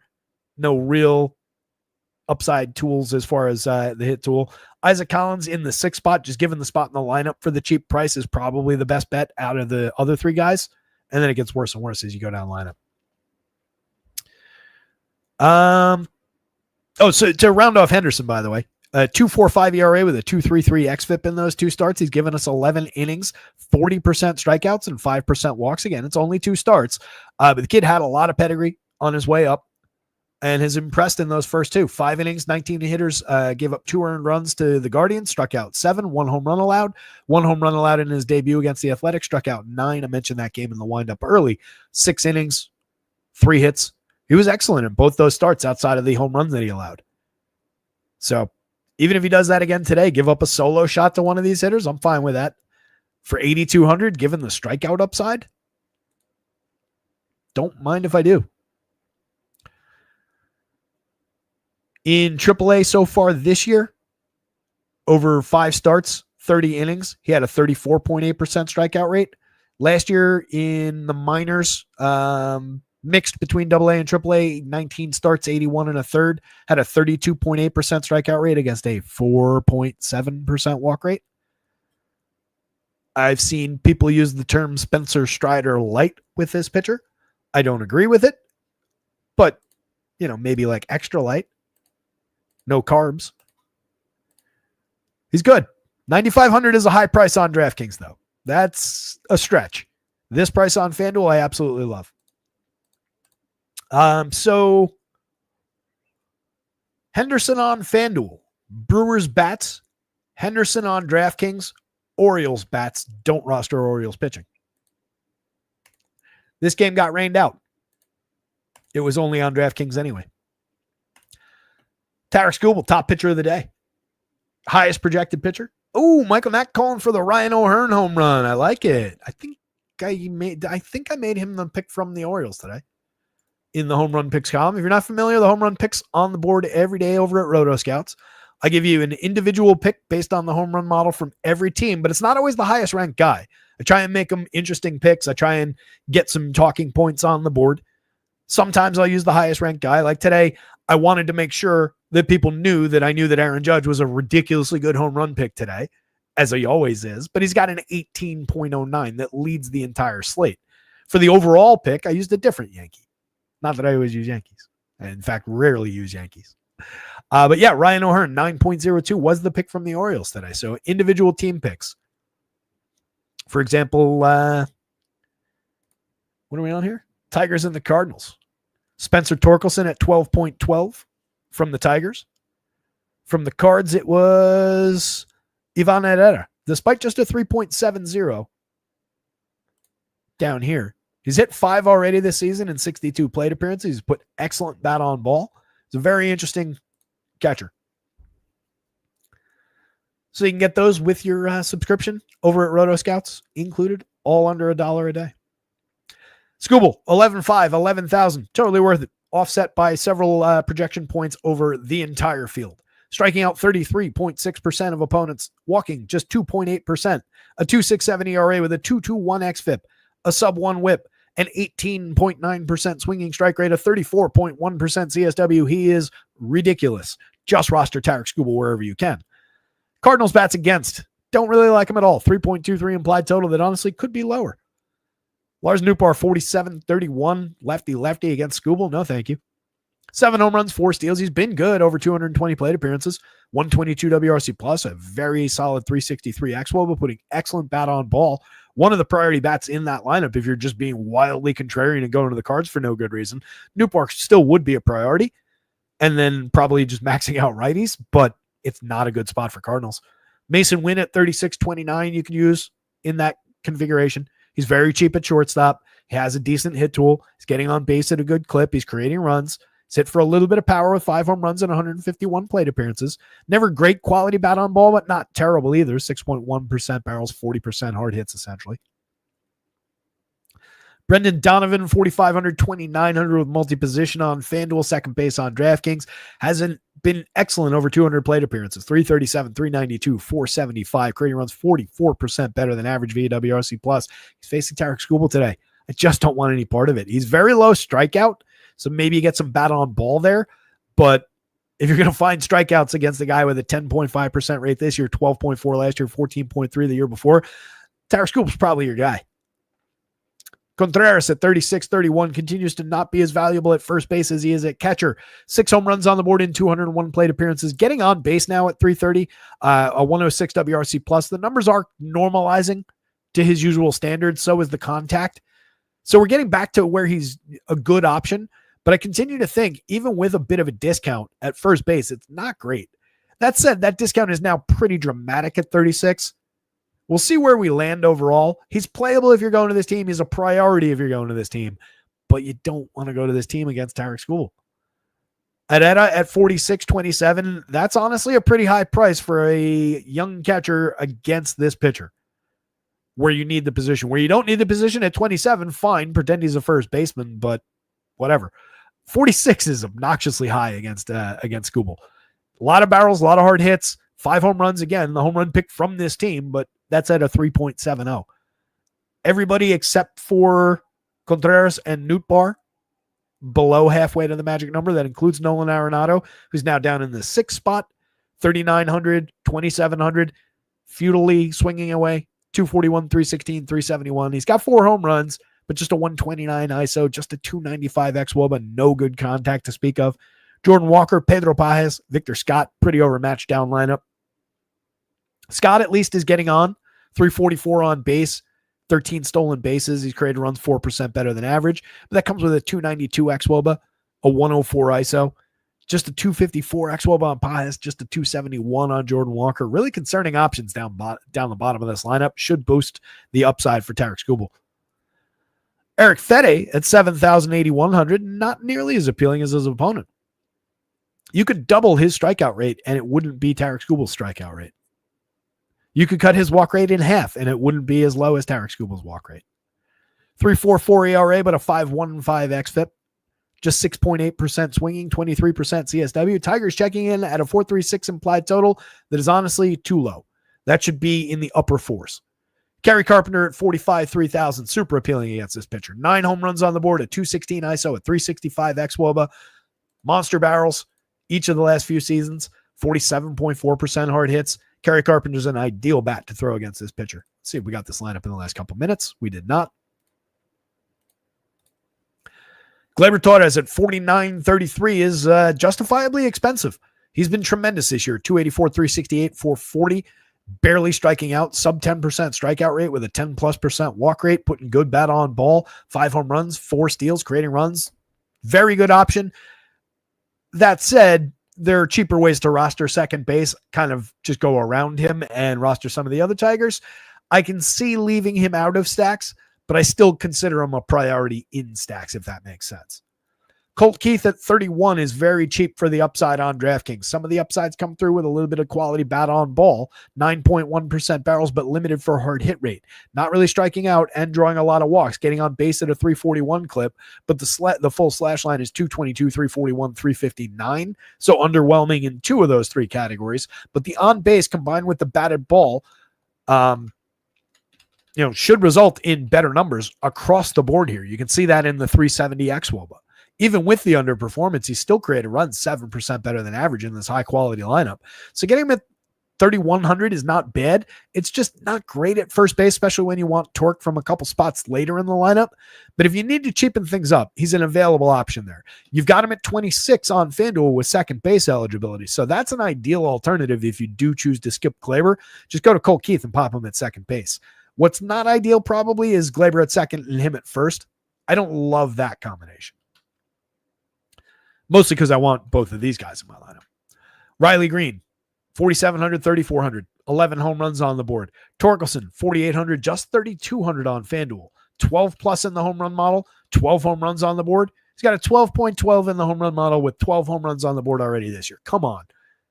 Numerology fans, come on. He's hitting the home run today. Love it.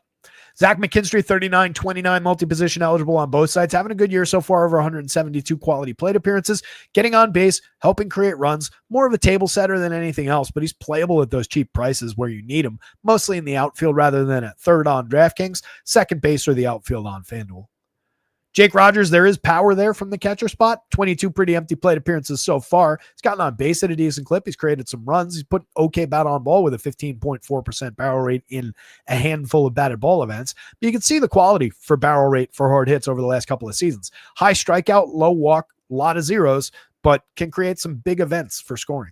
Trey Sweeney, mix and match option. Javi Baez, 291, 326, 485, 6 home runs. Creating runs 31% better than average. He's been great, but the price is going back up. 4,300 now on DraftKings. Still just 29 on FanDuel with interesting multi-position eligibility.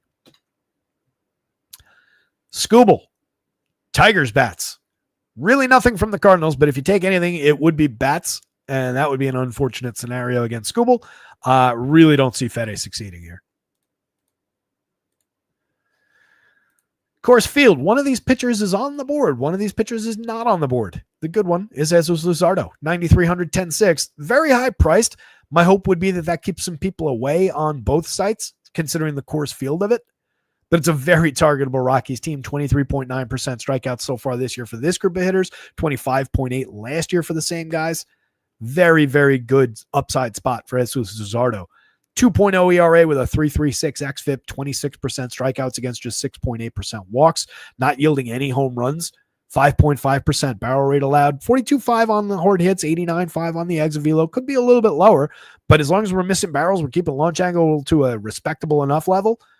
There's a little bit of happenstance in there, sure, but that's a spectacular ability to limit home runs. He's inducing a 13.7% swinging strike rate, 29.7% CSW against this team with all their free swingers.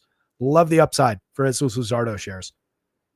Sensatella is just a target for Phillies bats. 10% strikeouts, 4.29% home runs, all these hard hits, all these barrels. Don't worry about the launch angle. There's enough barrel there to tell you that some of those mistakes, when they're made, travel on that kind of a trajectory up and out of the ballpark. Love the target. Phillies at a 7+ implied total for a reason. Everybody and their brother is going to want to roster the Phillies today. What you've got are some very high priced bats. So maybe it's a scenario where like not all three of those guys are in your most common Phillies builds. It is a little bit difficult to average those prices down, but you do get a very cheap Alec Bohm at 41 and an even cheaper Brandon Marsh, who is not uninteresting at 35. If this is their lineup. Do I have this? I don't.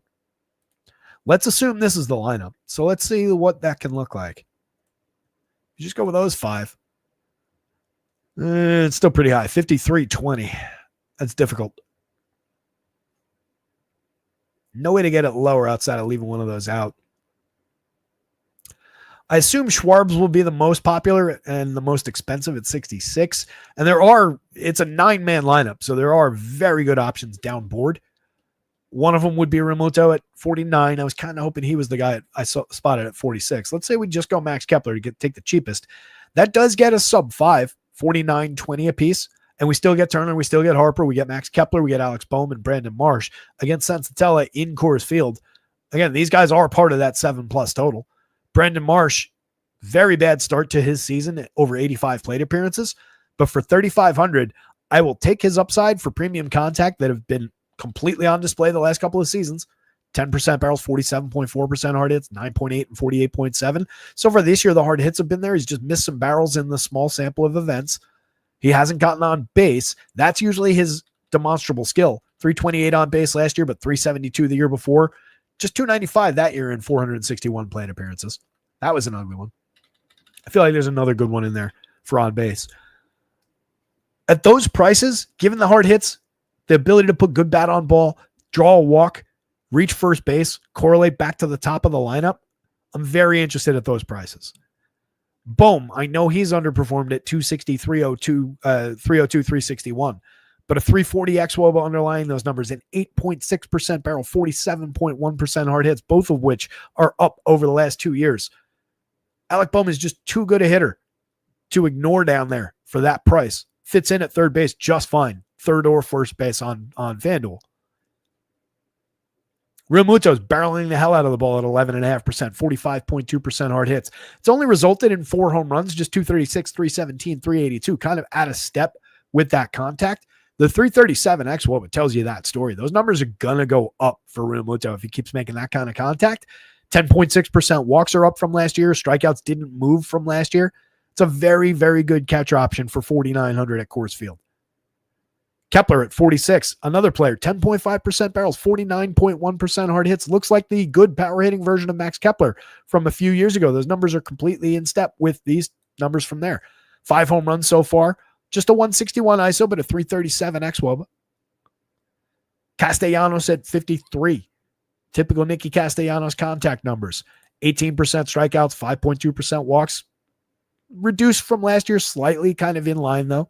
282, 325, 414, 4 home runs. It's just who he is. He's right around where we expect him. For those numbers, 5,300 is a little expensive. The FanDuel price feels more correct, but it is discounted from everybody else. Bryson Stott at the top of the lineup, 54.36. Not a bad price for a left-handed second baseman against this terrible righty. You're buying him for his correlated scoring upside with this group of hitters. If it's anybody else in that spot, so much the better because you get a cheap option. Like if Brandon Marsh happened to lead off, that would be phenomenal. He's not gonna, but that would work. 322 on base so far out of Stott. Just a 98 WRC plus is concerning when we're talking about him as a correlated scoring option, but doesn't really strike out, puts quality bat on ball. I don't mind it. And then obviously the 3 stars are the guys you want. Trey Turner at 303, 358, 400. I feel like he's getting a bad rap this season. 2 home runs, 10 steals. Fine, not a lot of power showing so far. 0.097 ISO, limited premium contact. But he's still getting on base like crazy. He's still creating runs, scoring a ton of runs. He's not been a bad DFS commodity. Harper with a 7.94 in the home run model, 10.30 for Schwarbs. It's not all about the home run in course. It's all about just the upside for extra base hits that both of those guys carry. Double-digit barrel rates, 50+% hard hits. Both those guys are outstanding. Schwarber's been the better one for power. 16 home runs on the board, a 316 ISO, a 439 xWOBA. Super expensive, extremely popular. Well worth it if you can get there for both of those hitters. Rockies bats. Not great going up against Lusardo, but they're at least on the board for some shares at a 4+ implied total. Good as he's been, it is Coors Field. There's a little bit of downside given the hard hits, the exit velo that he's allowed. It hasn't hurt him yet, but in this ballpark, those could turn into doubles. So there's a little bit of threat there. You can see some of it coming through. Nobody above the magic number, but you've got 991 for Hunter Goodman, 636 on Talia, Jordan Beck coming through at 7.74, Tovar with his power upside. Everybody's cheap. Nobody's even at 5,000 on DraftKings. Look how cheap these guys are, honestly. 3,100 for a shortstop at Coors Field who is hitting second. That's kind of appealing, I gotta say. Like, I can get an appealing bat, same thing. And that's a 4,040 average. So 4,100 average. I can bring that down if I just, instead of Brenton Doyle, go to Kyle Farmer at second base. Now I'm under 4,000 apiece. 3,940 at Coors Field. Yes, you're attacking a good pitcher. All those guys are going to be hitting right-handed. 4 out of 5 of those guys have good power upside. The 5th guy is Kyle Farmer, and nobody's going to go to him. It's not the craziest thing in the world. I don't want to fully recommend it, but if you're looking for a contrarian stack, like, it's better to use these guys than to use the White Sox, even against those terrible pitchers that you're going to be facing. Casey Lawrence and Casey, whatever his name was. I don't think it's ludicrous to consider some Rockies, given that Vegas total, given the power upside. Odds are they get smoked by Jesus Luzardo. He strikes out 8 to 10 of these guys, puts up a monster score in Coors Field. You can just see just enough at these cheap prices. Beck has hit 8 home runs. He's carrying a 304 ISO at 381 xWOBA, 130 WRC plus. Those are some tremendous numbers over 139 plate appearances. Excellent barrel rate at 18.4%. Tovar putting up his consistent numbers with what he's done over the last couple seasons. Just 84 plate appearances so far, 2 homers, 2 steals. A lot of swing and miss in his game. Definitely can benefit Luzardo. But if he connects, he can absolutely drive the ball against this pitcher. Hunter Goodman for just 44-34. 7 home runs, slashing 292, 344, 494 with a 202 ISO, 119 WRC plus, 9.5% barrels, 46.8% hard hits. He's been just good. He's cut strikeouts by 5 points. He's pushed walks up. Talia hasn't been good, but he's at least hit 6 home runs, 10.4% barrels. He's one of the players worth chasing in this lineup if you're going to them. He'd be the 4th guy, though, if you wanted to just build a 3-man with those top 3. That would be a way to go. But if you're going to stretch, Talia's priority number 4. Brenton Doyle, a 13.6% barrel, 42.7% hard hits. He's only hit 4 home runs and stolen 4 bases, but he's also better than what his numbers have been. 321 xWOBA tells us that things are at least going to normalize to average kind of numbers. And given the contact, I wouldn't be surprised if they continue to go up from there. Farmer, we talk about a bunch just because he's never owned. He's now playing some of his games in Coors Field, so that keeps him interesting. He's just a sneaky guy for a little bit of pop from down lineup. It's rare. It's not something you want to rely on, but he's playable, especially hitting 6th in Coors Field. There's a little bit of sneaky upside with Kyle Farmer. He's done it twice already this year. Just a 139 ISO, just a 270 xWOBA, but no real good contact to speak of even in the seasons that I'm talking about. But he's fairly low strikeout, puts consistent bat on ball for a cheap price at second base. Tyler Freeman, mix and match. Eddie Alamador, mix and match. Aaron Schunk, also mix and match. They're very cheap at Coors Field. That would be the upside. There's multi-position on 2 of those guys on both sides, all 3 on the other side. Playable parts if you're going to an abundance of Rocky stacks, but I would draw the line at rostering a lot of Rockies. I'm talking about doing it a couple of times. Phillies bats way up here. Jesus Luzardo also way up there, way above the Rockies bats, which are 3rd in line in this game. No Senzatella. 3 games to go. No, George Wendt died. Oh man, no. That sucks.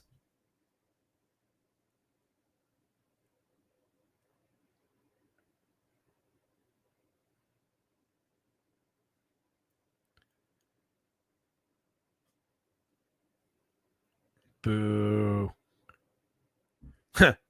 As my friend Mike Brown points out, the two greatest norms of all time are no longer with us, and that's just straight up balls.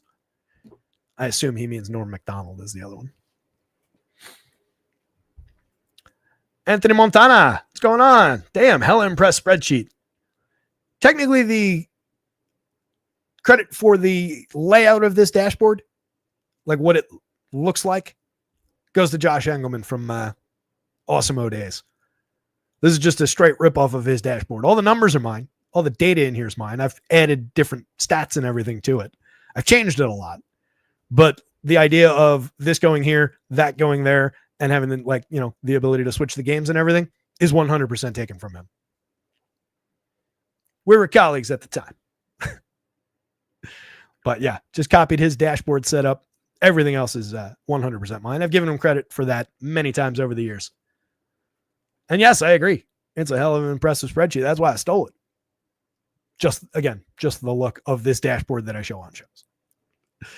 Jonathan India, top of the board. Michael Yastrzemski leading off for the Giants. 369 implied total for the Royals. A 4.40 implied total for the Giants. Mentioned Hayden Birdsong at the top of the show. Michael Lorenzen pitching for the Royals. Neither of these lineups yet confirmed. Birdsong is tremendous. 23 and a third all in relief so far, but multi-inning relief work. He's got a 2.31 ERA, but a 4.31 xFIP. He's given up a little bit of power, a little bit of premium contact, a couple slips, including in his most recent performance. 24.8% strikeouts, 10% walks, but a 12.7% swinging strike rate. 106 marked by stuff plus. You can see that excellent arsenal of pitches. A lot of upside. It might be more about the long term with Hayden Birdsong. Like I said, I don't love this Royals team as an opponent. 18.7% strikeout rate, not ideal. 20.4 last year, 21.5 the year before for the same group of hitters. It's not an ideal spot to throw a kid, especially when we're only really expecting 5 innings. But I will say those projections you're looking at are 5-inning projections.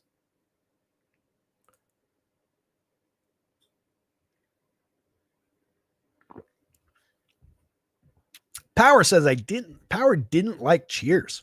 Who doesn't like Cheers? It's one of the best sitcoms of all time, if not the best. Wow, shocking. I don't know that I've ever heard that before. But at least you like Norm. Tizzleman with a Norm quote. How's life treating you, Norm? Like a baby treats a diaper. So many of those great little one-liners when he's walking in the bar. Yeah, so many Normisms. That sucks. He's Jason Sudeikis' uncle. Sudeikis from Saturday Night Live. Movie guy. You can kind of see it like around the eyes if you really look. But we'll probably see some Sudeikis out there talking about him in the next couple days. So anyway, Birdie is a really interesting pitcher. 6,300, I think on DraftKings probably worth some dice rolls as an SP2, even against the high quality Royals lineup that doesn't strike out that much. 5 innings projected out like that, it's playable. Giants can give you enough upside for the win bonus. Got to get the 5, of course. On FanDuel, it's a little bit more thin, but 7,000 is a very cheap pitcher price. I think it's workable even for 5, just chasing the win bonus and forgoing the upside for the quality start. You've obviously got to be competitive with the Tarek Skubals and so on of the world, but it is a limited slate as far as having a lot of those type guys to begin with. Dylan Cease is somewhat diminished from his typical upside just by a couple fantasy points in the median projection, but he's a little bit diminished by facing a low strikeout Blue Jays lineup. So for the massive discount that you get from, 4,000 plus from Tarek Skubal down to Hayden Birdsong, I think the punting the quality start is kind of cleaned up in there already. I just wish we were facing any team with a few more strikeouts available for him. Lorenzen coming in with a 20.5% strikeout, just walking 6.8. Respectable enough 3.76 ERA with not a too ugly 4.18 xFIP underneath it. Not that much betrayal in that number. 4.09% home runs on some pretty high quality contact is concerning, of course, for the overall quality. 82-87 is around the limits of what I would want to pay for this pitcher against a team that's showing a pretty good total, that has a good lineup, that has the ability to get on base with multiple guys in double-digit walk rate territory, some excellent on-base skills. Medium power, I would say, throughout this lineup. It's not a safe spot for Lorenzen by any means, but he could find some Ks. This is a team with a 22% strikeout rate for this lineup the last couple of seasons. So there's just enough just to make him playable on a short pitching slate, more so at 82 on DraftKings. But that's also not an ideal SP2 price, right? It's not cheap enough to be a true SP2. It's not an upside enough pitcher to really want him as your SP1. So he's kind of caught in between, I think. 87 on FanDuel is a stretch. What you could get out of him definitely is depth. And obviously, if he's going right for earned runs, then you get the quality start opportunity. He's booked a quality start. Actually, no, that one wasn't. 7 1/3 in his last start, but he gave up 4 earned runs. Struck out 5, 1 home run allowed. It's still not a bad outing. 7 innings of 3-hit shutout ball, 7 strikeouts against the Red Sox was a tremendous start. The start before that, 4 2/3, gave up 5 earned, 4 home runs allowed. Obviously changes their home run rate. That was against the Orioles 3 starts back. And then 2 quality starts in a row, each 6 innings. Has booked at least 5 times this year already. Pitched into the 6th another 2 times on top of that. So you do get decent depth. That would be kind of part of the chase on FanDuel. And honestly on DraftKings, given the slightly higher than we would want to pay SP2 price. Going to Royals bats against Birdie and the bullpen, not a completely terrible option. 369 implied total, though, is respecting the pitcher a little bit. India continues to be a good correlated scoring option, 333 on base. The WRC plus is disappointing, but the xWOBA should normalize some of the rest of his numbers. We should see some counting stats arrive eventually. He's already not striking out and drawing a ton of walks, so he remains interesting up there if you're going to this team. Not a priority outside of that, though. 59, 4,000, you can always play shares of Bobby Witt in just any situation. 302, 369, 508, 5 homers, 16 steals. Tremendous. 3,300, 2,800 for Vinny Pasquantino, who hit his 8th home run of the season last night. He's up to 228, 272, 392. Still nowhere near where we want him, but he's barreling the ball a lot this year so far. 9.8%, 44.4% hard hits. Not really striking out that much, though he is striking out more than he typically does. 5.4% walks are slightly down from his typically medium walk rates. There's a lot going on with his timing still, but it is trending in the proper direction, at least, to be encouraging for our purposes. He's just very, very cheap against a young pitcher who's developing. By the way, Birdsong did make some starts last year. 16 starts, 72 innings, walked way too many at 13.7%, but still managed to pitch to a 4.21 xFIP, 4.75 ERA, and 11.5% swinging strike rate, nearly a 28% strikeout rate, and wasn't completely terrible for power despite a lot of hard hits, a lot of barrels in there. So it's, again, a growing, developing pitcher with a lot of ability to miss bats. Where were we? Vinny, very cheap, 33.28. That is a bargain by any measure. I don't really care that much about this year's numbers so far. And again, they're trending in the right direction. Sal, 34.26. His numbers this year look awful. 218, 254, 324, just 2 home runs, just a 106 ISO. Oh my God, hair's on fire. What happened to Sal Perez? Nothing. Bad luck.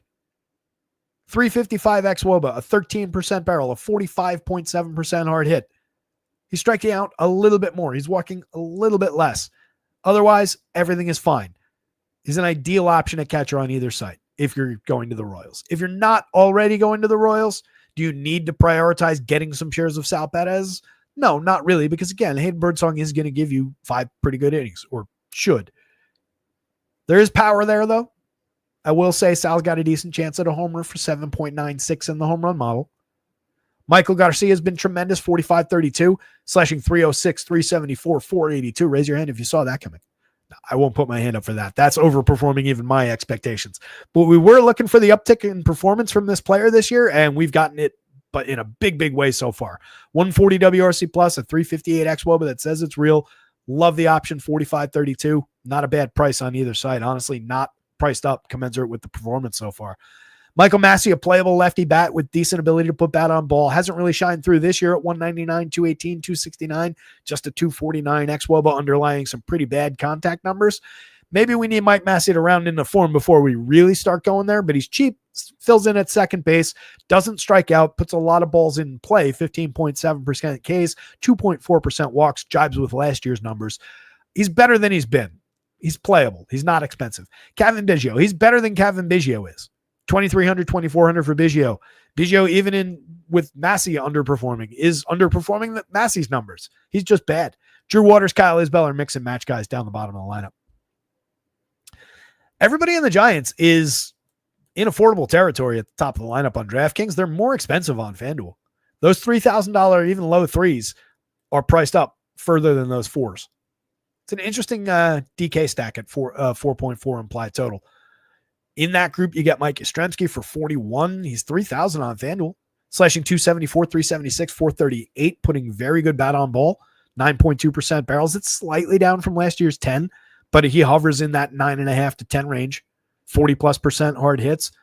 Strikeouts are down so far this year. Walks are up so far, getting on at a 376 clip over 170 plate appearances. He's been very good, 30% better than average via WRC+.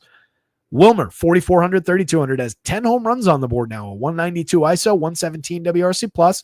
The performances with Wilmer is going to come and go. There's nothing underneath any of that says that any of it's really real, but we always see little pockets of power from Wilmer Flores, so you can get there at those prices, as long as they don't price him up too much. Young-Hoo Lee at just 43, 31. Not a ton of power, but 6 home runs on the board, a 189 ISO. Good ability to drive the ball, despite a lack of barrels. 28.8% hard hits is a little bit disappointing given the 41% from last year, but a ton of balls in play. 12.1% strikeouts, 5.5% walks. Last year, those were both in the low to mid single digits. Tremendous option for balls in play against a pitcher who's going to allow you to do that. Elliot Ramos, Matt Chapman, Willy Adames, nice stretch of double-digit barrels, mid-40s hard hit rates, tons of power upside from those 3 hitters. Everybody in the 6s for home run upside today in the home run model against a pitcher who's allowed a 4+% rate so far. 8 on the board for Ramos, 8 on the board for Chapman, just 5 so far for Willie, but another hitter trending in the right direction. 219, 302, 353. He's got a long way to go, but the barrels and the hard hits have come around. The average, the on base are on their way up. 5 home runs needs some improvement. 134 ISO, 308 XWOB, but definitely need to improve. But at least we're somewhat trending in the right direction for a player that we know is good. Chapman's just always good. He's cheap on FanDuel at 29. He's the cheapest option out of your upside players there. 46 on DraftKings, that's perfectly fine. 8 homers, he's stolen 5 bases, got a 350 xWOB underlying a mediocre slash line outside of the on base, and just a fantastic swing. Lamont Wade underperforming his quality dramatically, just a 271 on base, really stark. Sub Mendoza, 1 home run on the board, 59 WRC plus from a guy who's been way better than this over time. He's only 21-25 across sites. Last year, this is a guy who got on at a 380 clip, created runs 19% better than average, hit 8 home runs. Year before that, he hit 17 home runs, got on at a 373 clip, 122 WRC plus. Year before that one, these 251 plate appearances kind of look like what he is right now. But I think we're more apt to be the guy from the last 2 full seasons than that guy from a partial season. At some point, I expect it to turn around. There's not much I can point to in this year's numbers to back that up. But he's just been too good, and now he's just too cheap. So I think he's playable if you go to this team. Patty Bailey, mix and match option at catcher with a little bit of pop, but hasn't been good at all this season. And then Tyler Fitz is downright interesting at 38-28 in the last spot in the lineup, slashing 286, 350, 429, 2 homers, 5 steals, and 102 plate appearances.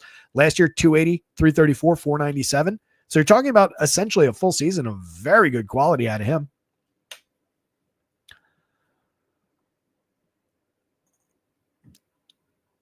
Giants bats. Hayden Birdsong darts for cheap prices. Royals bats. Michael Lorenzen. I think all 4 things are playable, but everything kind of comes with an if or a but.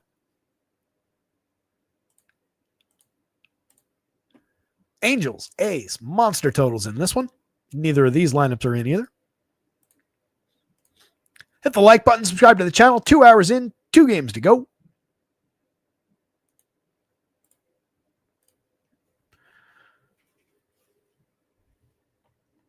Tis saying I didn't know that. I assume that's about Sudeikis being Norm's uncle, or George Wentz. George Wendt being Jason Sudeikis' uncle. It would be really weird if that was the other way around.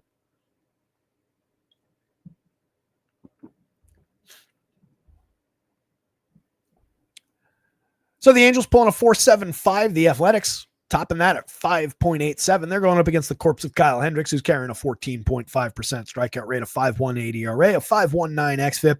Even if somebody dropped out of the sky with magical powers and said I could turn Kyle Hendricks into the younger version of Kyle Hendricks, you would still not want him. You would still want Athletics bats against. But this version of Kyle Hendricks is just shot. 4.07% home run rate, despite honestly missing hard hits, missing exit velo. 9.3% barrels still, even with a ludicrously low exit velocity and hard hit rate. These Athletics are good for home run upside. This ballpark should help power. 2 guys above the magic number, another handful of guys floating around the magic number in the home run model. Love the upside for A's bats. 10 home runs apiece for Soderstrom and Rooker. Soderstrom took a little break there for 3-4 weeks as far as home runs. He's hit 1 since that, but the numbers have held. 272, 332, 489, a 217 ISO, creating runs 33% better than average. Excellent bat on ball. Brent Rooker is just Brent Rooker. He's got 10 home runs, 241, 310, 445, a 380 xWOBA, 13.8% barrels. Strikeouts are down from last year. They were down last year in a big way from the year before. It showed that all that monster improvement that we talked about throughout the season last year. As you guys watched me gradually fall in love with that hitter. Went from hating him to loving him in the course of a season and change. But yeah, monster option. And I fully expect Brent Rooker to go on a big tear as this starts to really warm up out there. Shea Langoliers, 3,900, 3,000. Not bad for the power upside from catcher. 8 home runs on the board, a 192 ISO, 9.36 in the home run model. Double-digit barrels, 44.7% hard hits. Monster power upside. Miguel Andujar, scratched from the lineup last night. If he's in the lineup today and you get him from the beginning of the game, great. He's probably going to be available for pinch hitting, so they might not start him, work him in at some point. Depends on how he's feeling. It's a rib issue, if I remember. He's very cheap. He's got a good hit tool, 312, 338, 432, carrying a 306 xWOBA underneath that. Says it'll probably trend downward somewhat, but he doesn't really strike out. He doesn't really walk. He gives you a medium quality bat on ball. Playable option. Nick Kurtz at 25 on both sites. Just 1 home run, kind of a disappointing 85 plate appearances, you got to say. We were expecting a lot from this hitter when he first came up. 8.3% barrels, 43.8% hard hits. Took him a lot of plate appearances to find that first barrel, that first home run. I think he's still super playable. Now that the price is down, now that the popularity is down with people not necessarily going there, this is the time to exploit the option. Jump on those prices. 8.19 in the home run model. The standalone first baseman from this team. You don't have any positional conflict to worry about. Jump on that opportunity because the power is very real. The bat is very real. It hasn't been great at the major league level yet, but it's going up against Kyle Hendricks. He's going to allow this kid to put bat on ball. He's got a 6.4% swinging strike rate. We're not worried about the 36.5% strikeout rate for Nick Kurtz so right now. Luis Urias, JJ Bleday, 2 very playable options down lineup. They've got 6 home runs apiece. Urias has a 331 xWOBA. Bleday just a 283. That's a little bit alarming, kind of low, but we've seen JJ Bleday succeed with reasonable bat on ball and mediocre power, but a little bit of sneaky power for always a cheap price, always low ownership in this stack. It's a lefty bat to throw at Kyle Hendricks. Urias just has a little bit of power there. We've highlighted it a few times. He's a sneaky option that people don't go to that you can put at second base for a cheap price, maintain power upside from this lineup. He's not a tremendous home run hitter, but he's got a little pop in that bat. Top of the lineup is excellent with Lawrence Butler and Jacob Wilson. Butler's underperformed his talent at 228, 294, 389 for sure. 95 WRC plus, but we saw it just last year. He's way better than this. Going up against this pitcher from the left side with high quality contact, still engaged, 9.9% barrels, 45% hard hits, look a lot like the last 2 seasons. I don't think we're far off the mark, and against this pitcher, I will consider him perfectly fine. Wilson, one of the best hit tools in the league right now, 343, 380, 481. He's hit 5 home runs. He's stolen 4 bags. Excellent, tremendous option. They probably should go Wilson, Butler. Given the on-base skills, you could easily go Wilson, Soderstrom, Rooker, Butler, something like that. If you want to spread the lefties out and lefty-righty it. Excellent option at 41, 3,000 against this pitcher, though.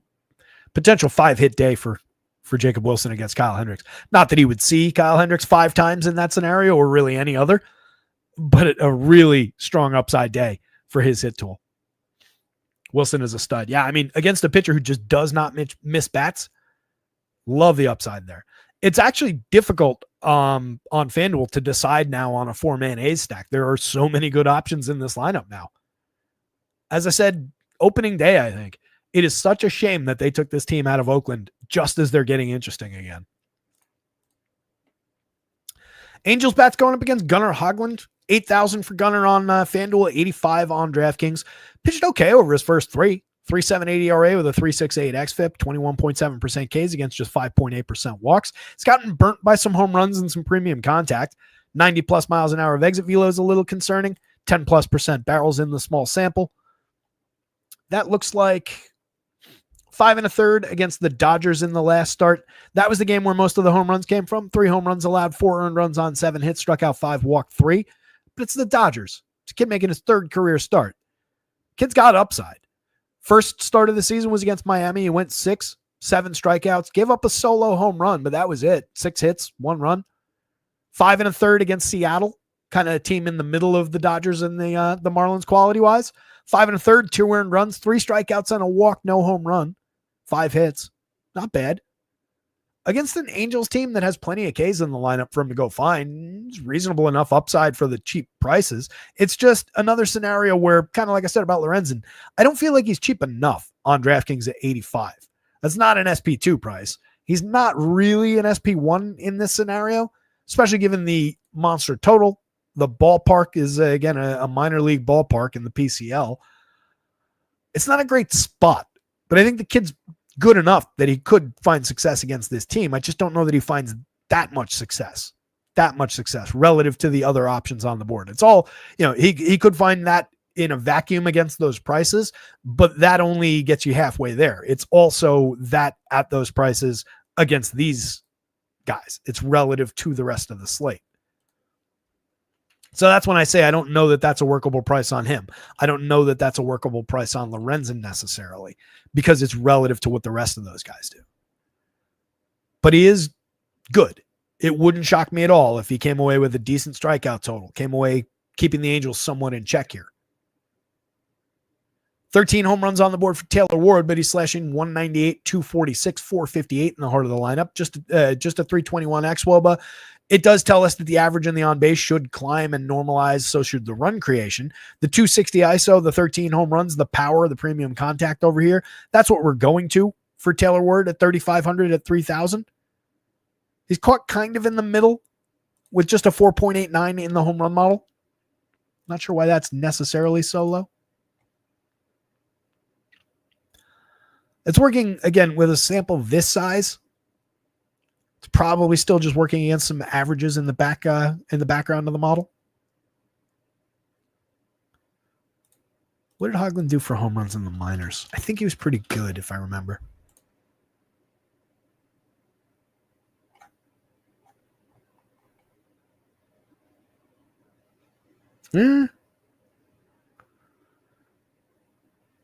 Gettable enough. There should maybe be a little bit more showing if we had a slightly larger sample on Mr. Hoglund here. I don't think he's going to pitch to nearly 6% home run rate, obviously. But it might be like an upper 3s into the 4 kind of territory in the longer term, which would probably push these numbers up somewhat, especially around like Taylor Ward. That's the one that caught my eye there at 4.89. That could be a little bit higher today. Jorge Soler obviously can homer against anybody. He's got 6 on the board this year, but he's been underwhelming at 213, 289, 375, 304 xWOBA, just a 163 ISO. It's getting difficult to see.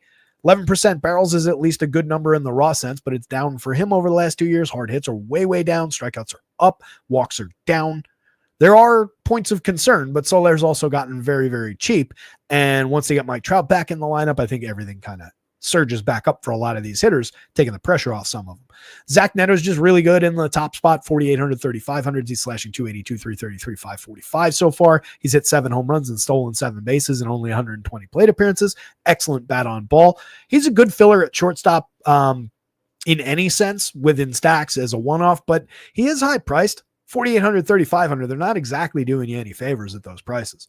Nolan Shanuel, good on base option, good correlated scoring option. If you're going Angel stacks, he belongs in their lineups. If he's not in a stack with teammates, then he's less appealing. He's not a great one-off at first base. He is cheap. He could give you a few hits, score a few runs. So he's not off the board in that sense, but he's not a go-to option for that.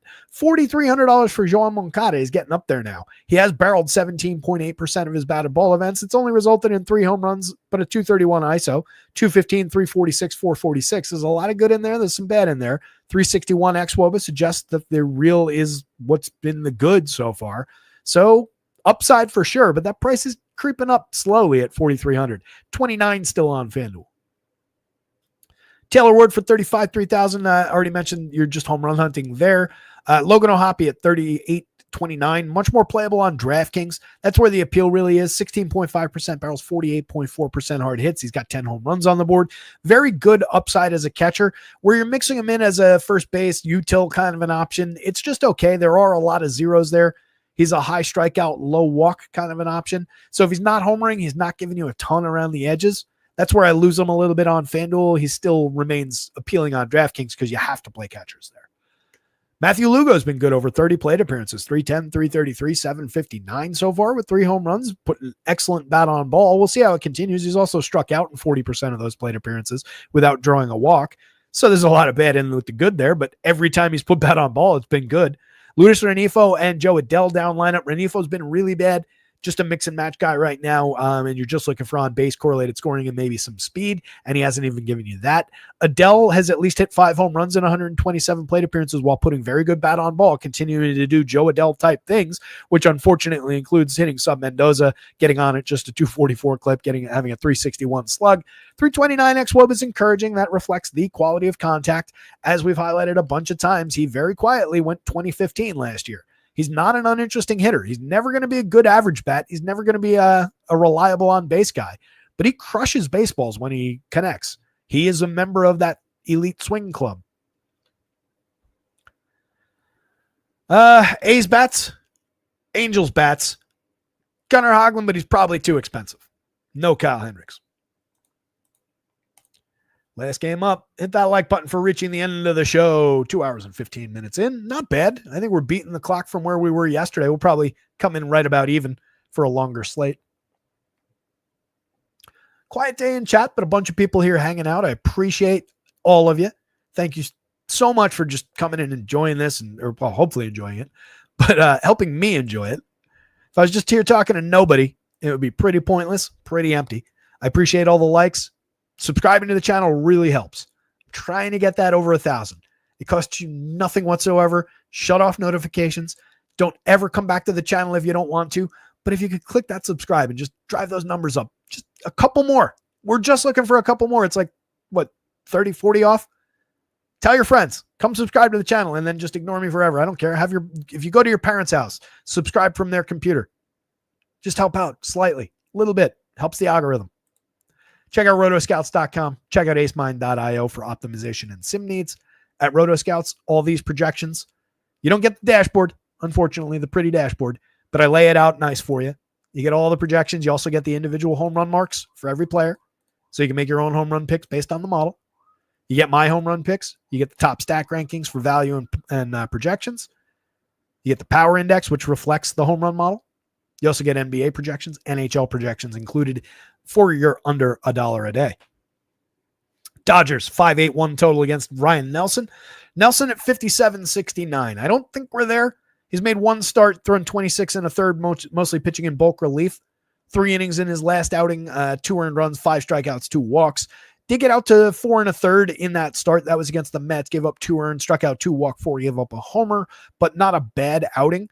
Had a 4-inning relief appearance against the same Mets team, held him scoreless and hitless over 13 batters, struck out 3 and walked 2 in that performance. A couple 3-inning stints earlier in the season. So I do think it's reasonable to expect 5 out of Ryan Nelson if all goes to plan.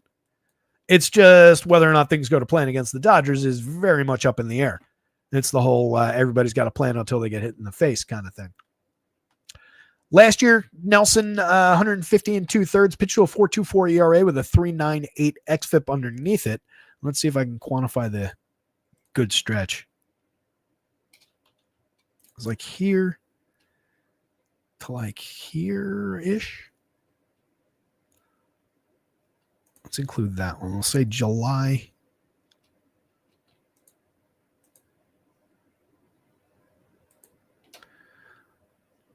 Last year, his first start in July through his first start in September, after which they shortened a couple out. No, he had one bad outing and then a short outing.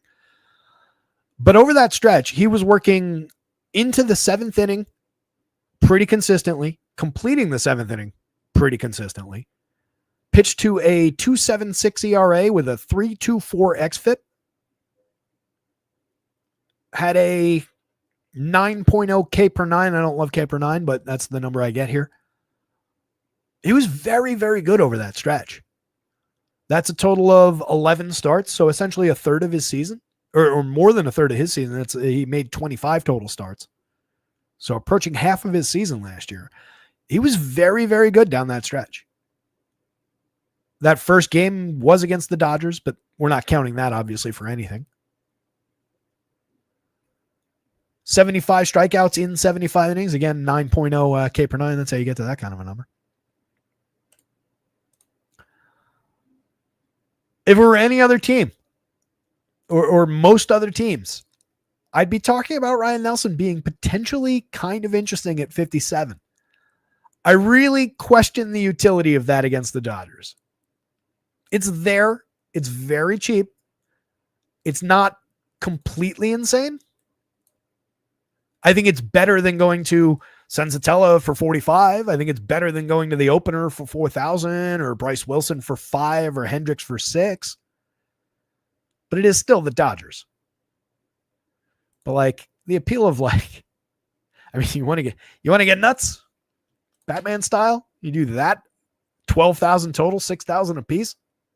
It's not a good idea. There's a lot of purchasing power that comes with it, but it's not a good idea. You're targeting two pretty low strikeout and pretty good offenses there. Those are two cheap prices. More likely you would go like maybe you squeeze enough out of Warren if you want to, again, if you wanted to go double discount and use Nelson, it would be like something like that maybe. Or like maybe a cheapo Littell, which I don't really like. Given the lack of quality in the bargain bin, especially losing Gav Williams at 76, losing Chris Paddock at 78, it puts that a little bit more on the board, gives it a little fingernail over the edge of the cliff at 5,700. Assuming 5 innings, I think I do like him better than all these guys.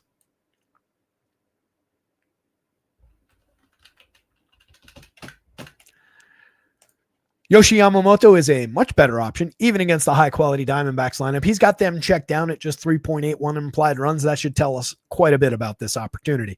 2.12 ERA with a 2.76 xFIP. He is walking too many at 8%. That's something to keep an eye on, but it's still sub-1 whip.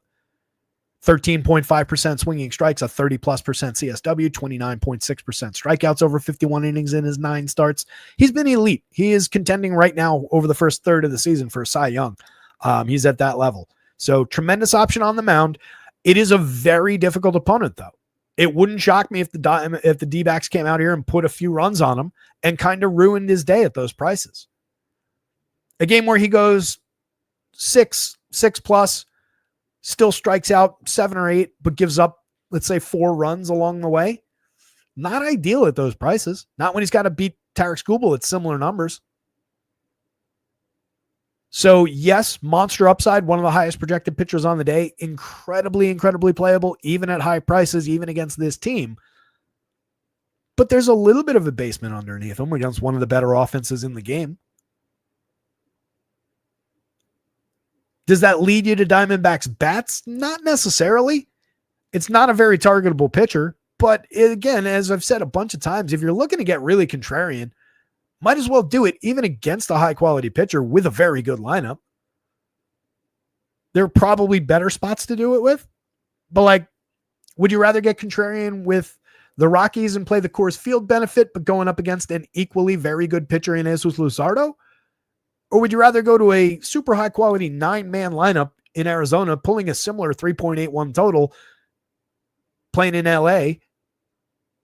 I think I'd rather go to the Diamondbacks. And I think fewer people do that because they're not playing at Coors Field. Take the better team if you're determined to get contrarian. Corbin Carroll, 6,000, 4,400. No discount there. $55 on Ketel Marte, no discount. Well, maybe a slight discount. $37 on FanDuel, I could say is a $200-$300 discount. But I'm happy to pay those prices for those two players, especially when I can connect them with underpriced Josh Naylor, underpriced Eugenio Suarez, Lourdes Gurriel at a cheap price for his poor performance so far this year. It's a lot of good options here. 279, 353, 592 out of Carroll with a 313 ISO and a 411 xWOBA, 17.8% barrels. He's just been at every bit the superstar he's supposed to be. 14 home runs, 9 stolen bases. Tremendous this year. Marte missed some time, only 97 plate appearances. He's already hit 6 home runs, 389 xWOBA with a 268 ISO, creating runs 49% better than average in the small sample. Holding up the bargain at second base. He's been every bit as good as he was last year. He's cut strikeouts in the small sample. He's pushed walks a little bit in the small sample.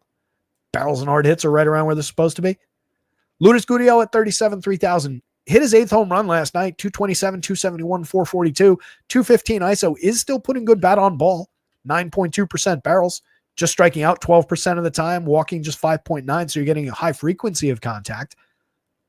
If the quality of contact holds up, I would expect that the average, the on base, normalize to at least some degree. The 321 xWOBA would agree with that. Josh Naylor is good, 299, 367, 452. 5 home runs. The power's down a little bit this season. That was expected. But tremendous. He's been really, really good. He's even stolen 8 bases. It's a little bit weird. 44.2% hard hits out of him. Another guy who doesn't really strike out. 9.5% walks. I mean, this is also challenging for the Yamamoto upside. Just this stretch of 3 of their best hitters have an average strikeout rate of 12.5%. So, yeah, there are strikeouts here. There are strikeouts here for sure. Corbin Carroll at 24.6 so far this year, but he was a 19% strikeout rate guy the last 2 years. So measure by those numbers. That's a 4-man average of 18%. 2 years ago, it was a 4-man average of 16.8%. Challenging spot for Yamamoto, for sure. And then you get into the monster power with Eugenio Suarez, who disappointed me yesterday. Had a decent day with, like I said, a double and an RBI, but didn't get our home run that we wanted. 16.7% barrels, 54% hard hits. He's hit 14 on the season at 297 ISO at 373 xWOBA. Monster power bat. Pavin Smith at 39, 3,000. Very affordable, especially for the quality we've gotten this year. 4 home runs in 146 plate appearances, slashing 306, 425, 504. It's been terrific. I'm ignoring the 95 WRC plus. Oh, no, I'm sorry. He's the 160. I was going to say that 95 doesn't jibe with those numbers at all. 160 WRC plus makes a hell of a lot more sense. 306, 425, 504. My eyes jumped down in the back half of that. Gabriel Moreno was the guy with the 95. Honestly, he's better than that. 331 on base. That should be higher. Hasn't really hit the ball all that effectively. 264, 331, 364. Just a .099 ISO at 331 xWOB tells us that the numbers should trend up. 48% hard hits, but he's lost some barrels along the way. That's where some of the extra base hit power has gone. Love the upside as a cheap catcher at 3,326. If you're going to Diamondbacks on DraftKings, it's a priority. Alec Thomas, Jordan Lawler, mix and match pieces at worst. We did see Geraldo Perdomo, as we talked about at the bottom of the lineup yesterday. Could go that way again today. Lawler is a high-end prospect. He's very cheap. Perdomo is a high-end player. He's very expensive, but he gets on base like crazy. He's an ideal guy to have in the wraparound spot at the bottom of the lineup. Just pop him into multi-position, but you have to pay a tax for him. Between the two, I'd honestly rather have Lawler and get the discount than have Perdomo from the 9 spot. Because Lawler affords me the ability to go like 1. Yeah, he's at second base, though. That sucks. Damn it. I didn't realize that. Thought he was at short on DraftKings. All right, so I would unwind that and say Perdomo on DraftKings so you get the short and you don't have the positional conflict there. But like, let's do the exercise anyway. So you skip Marte, and then you go Gurriel and probably these two. And that brings us down to 42.60 already. If, let's say, you went, instead of Naylor, you wanted to go even cheaper, you take $3,900 Pavin Smith, and now you're at $4,100 a piece. You're skipping several of their best bats, but you're at least getting to the overall opportunity, and it's not a bad stack still. But obviously, you want Ketel Marte in there. You want Josh Naylor in there. So it's not totally ideal on DraftKings. On FanDuel, considering where you can put them essentially anywhere, if you wanted to average down like a 4-man that went like that, That brings it down to 34 apiece, where it would otherwise be a little bit higher. It's not a problematic stack to build either way. They're not overpriced by any sense. Even the top 5 is 49 apiece for 5 excellent bats. Again, not a day to get excited about the Diamondbacks because the opposing pitcher is pretty likely to shut them down. But there's enough threat going up against Yamamoto, and it puts them on the board as a contrarian team. Dodgers, super obvious. There's plenty of upside. Good as Ryan Nelson was down the stretch last year, decent as his relief outings might have been so far this year with that 25% strikeout rate, the 3.50 xFIP. I think the exit velo, the hard hits on that kind of a launch angle are a little bit problematic, and it hasn't really cost him yet, but it's likely to in a full start, especially against Shohei Ohtani, who's pulling a 13.96 against in the home run model. Mookie Betts at 8.45, despite some struggles for power so far this year. And I say struggles for power. He's hit 8 home runs. He's got a 181 ISO. It's just we've lost some barrels along the way. We've lost a little bit of the extreme upside of power, but there's plenty still lurking in there. Freddie Freeman's been tremendous this year. 9 home runs, 368, 426, 662, a 417 xWOBA. Ridiculous contact. He's Freddie Freeman. You don't overthink it. Teoscar Hernandez, 53-37. Believe he's just rejoining the team. 306, 324, 582. He's hit 9 home runs in just 140 plate appearances, a 371 xWOBA. Another star power hitter in this lineup. Max Muncy is just 35-29 against a weak righty. Love the upside for Max, 7.86 in the home run model. He's got a 9.8% barrel, 48% hard hits, 3 home runs, just slashing 205, 326, 336. I get it. I get where the concerns come from. We've been talking about it all season. The strikeouts and the walks are right where they're supposed to be. Literally identical to last year's strikeout rate. The barrels are slightly down, but we're talking about a percentage point, while hard hits are up over the last couple of years. Barrels are down further from 2 years ago. But the 3 true outcomes power hitter is still in there. And now that guy's just cheap. $2,900 at third base, $3,500 at third base on DraftKings. That's a very, very good upside option against this pitcher. Tommy Edman, at worst, a mix and match player. He's hit for a ton of power since arriving in Los Angeles, but the numbers have normalized over the 130 plate appearances now. We're at 244, 285, 496. Still has a 252 ISO, still at 390 xWOBA, tremendous contact. It was uncharacteristic power flashing from Edman, but you're getting a lot of high-quality bat on ball at the absolute worst. The results will come and go with a little bit of luck. He's very cheap again at 4,200, given the upside, the second base positioning on DraftKings. Still 35 on FanDuel. That's a big price difference.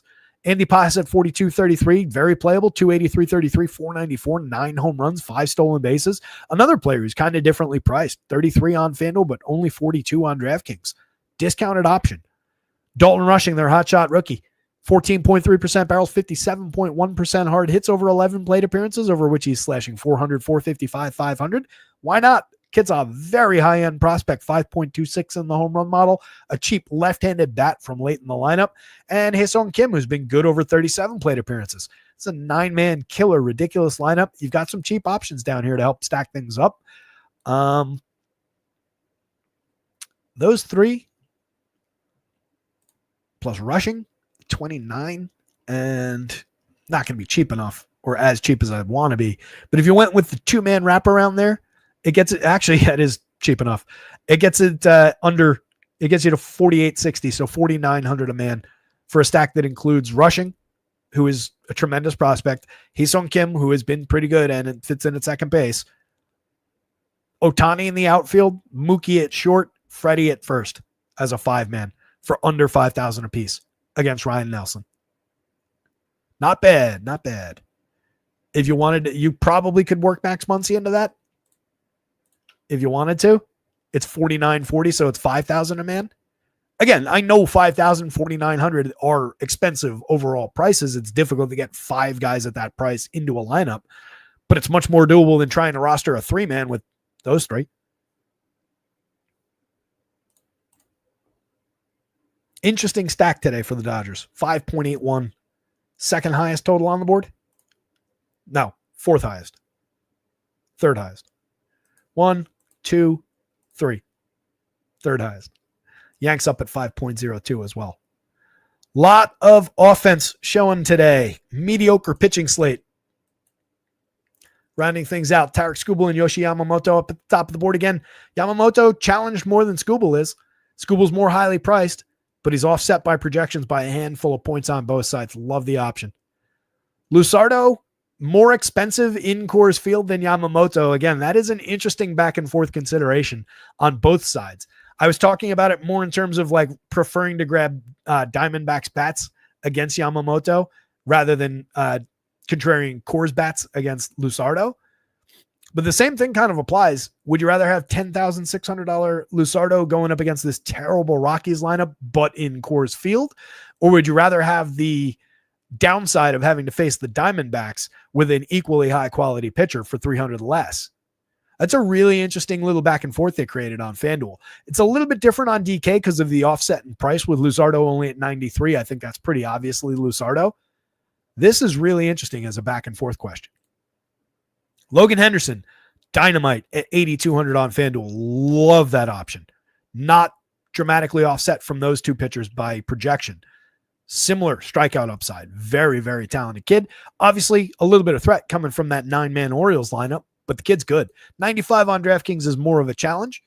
Dylan Cease, challenged by the low strikeout nature of Toronto at 99 on FanDuel, but absolutely would go there, and he could have an 8-10 strikeout day even against that team. 8,800, well worth finding out at that price on DraftKings. Off the board. Difficult to justify at those prices against that Padres lineup. Interesting at those prices against that Rangers lineup, especially here. I think he's one of your better SP2 options. Hayden Birdsong, again, short start, probably only 5 innings. Tough opponent, not ideal for his first start of the year, but very talented, very good at missing bats. 7,600, just enough meat on the bone there to justify. Lorenzen, difficult pricing. Littell on FanDuel, incorrect pricing. 7,200 on DraftKings, moderately playable, but low strikeout, a lot of premium contact allowed in that hitter-friendly ballpark against an upside lineup. I don't love Littell there. Gunnar Hoglund, I think, is interesting, but also just not appropriately priced relative to where everybody else is. It's really challenging for him to pay that off against the rest of this slate. Paddock's off the board. Corbin is a no at Yankee Stadium. Fede against the Tigers, really difficult to see.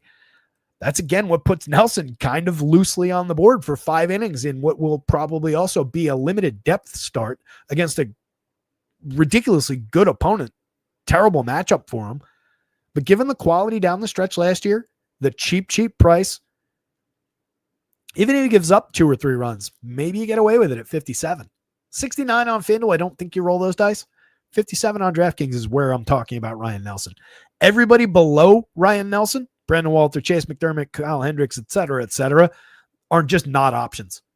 I just don't think there's anything there. I don't expect success. Neither does Vegas. I don't expect success, and he's pitching in a bulk relief role. Has been bad for years. Opener, bad in Coors Field against the Phillies. Opener. I said opener too many times. Whatever.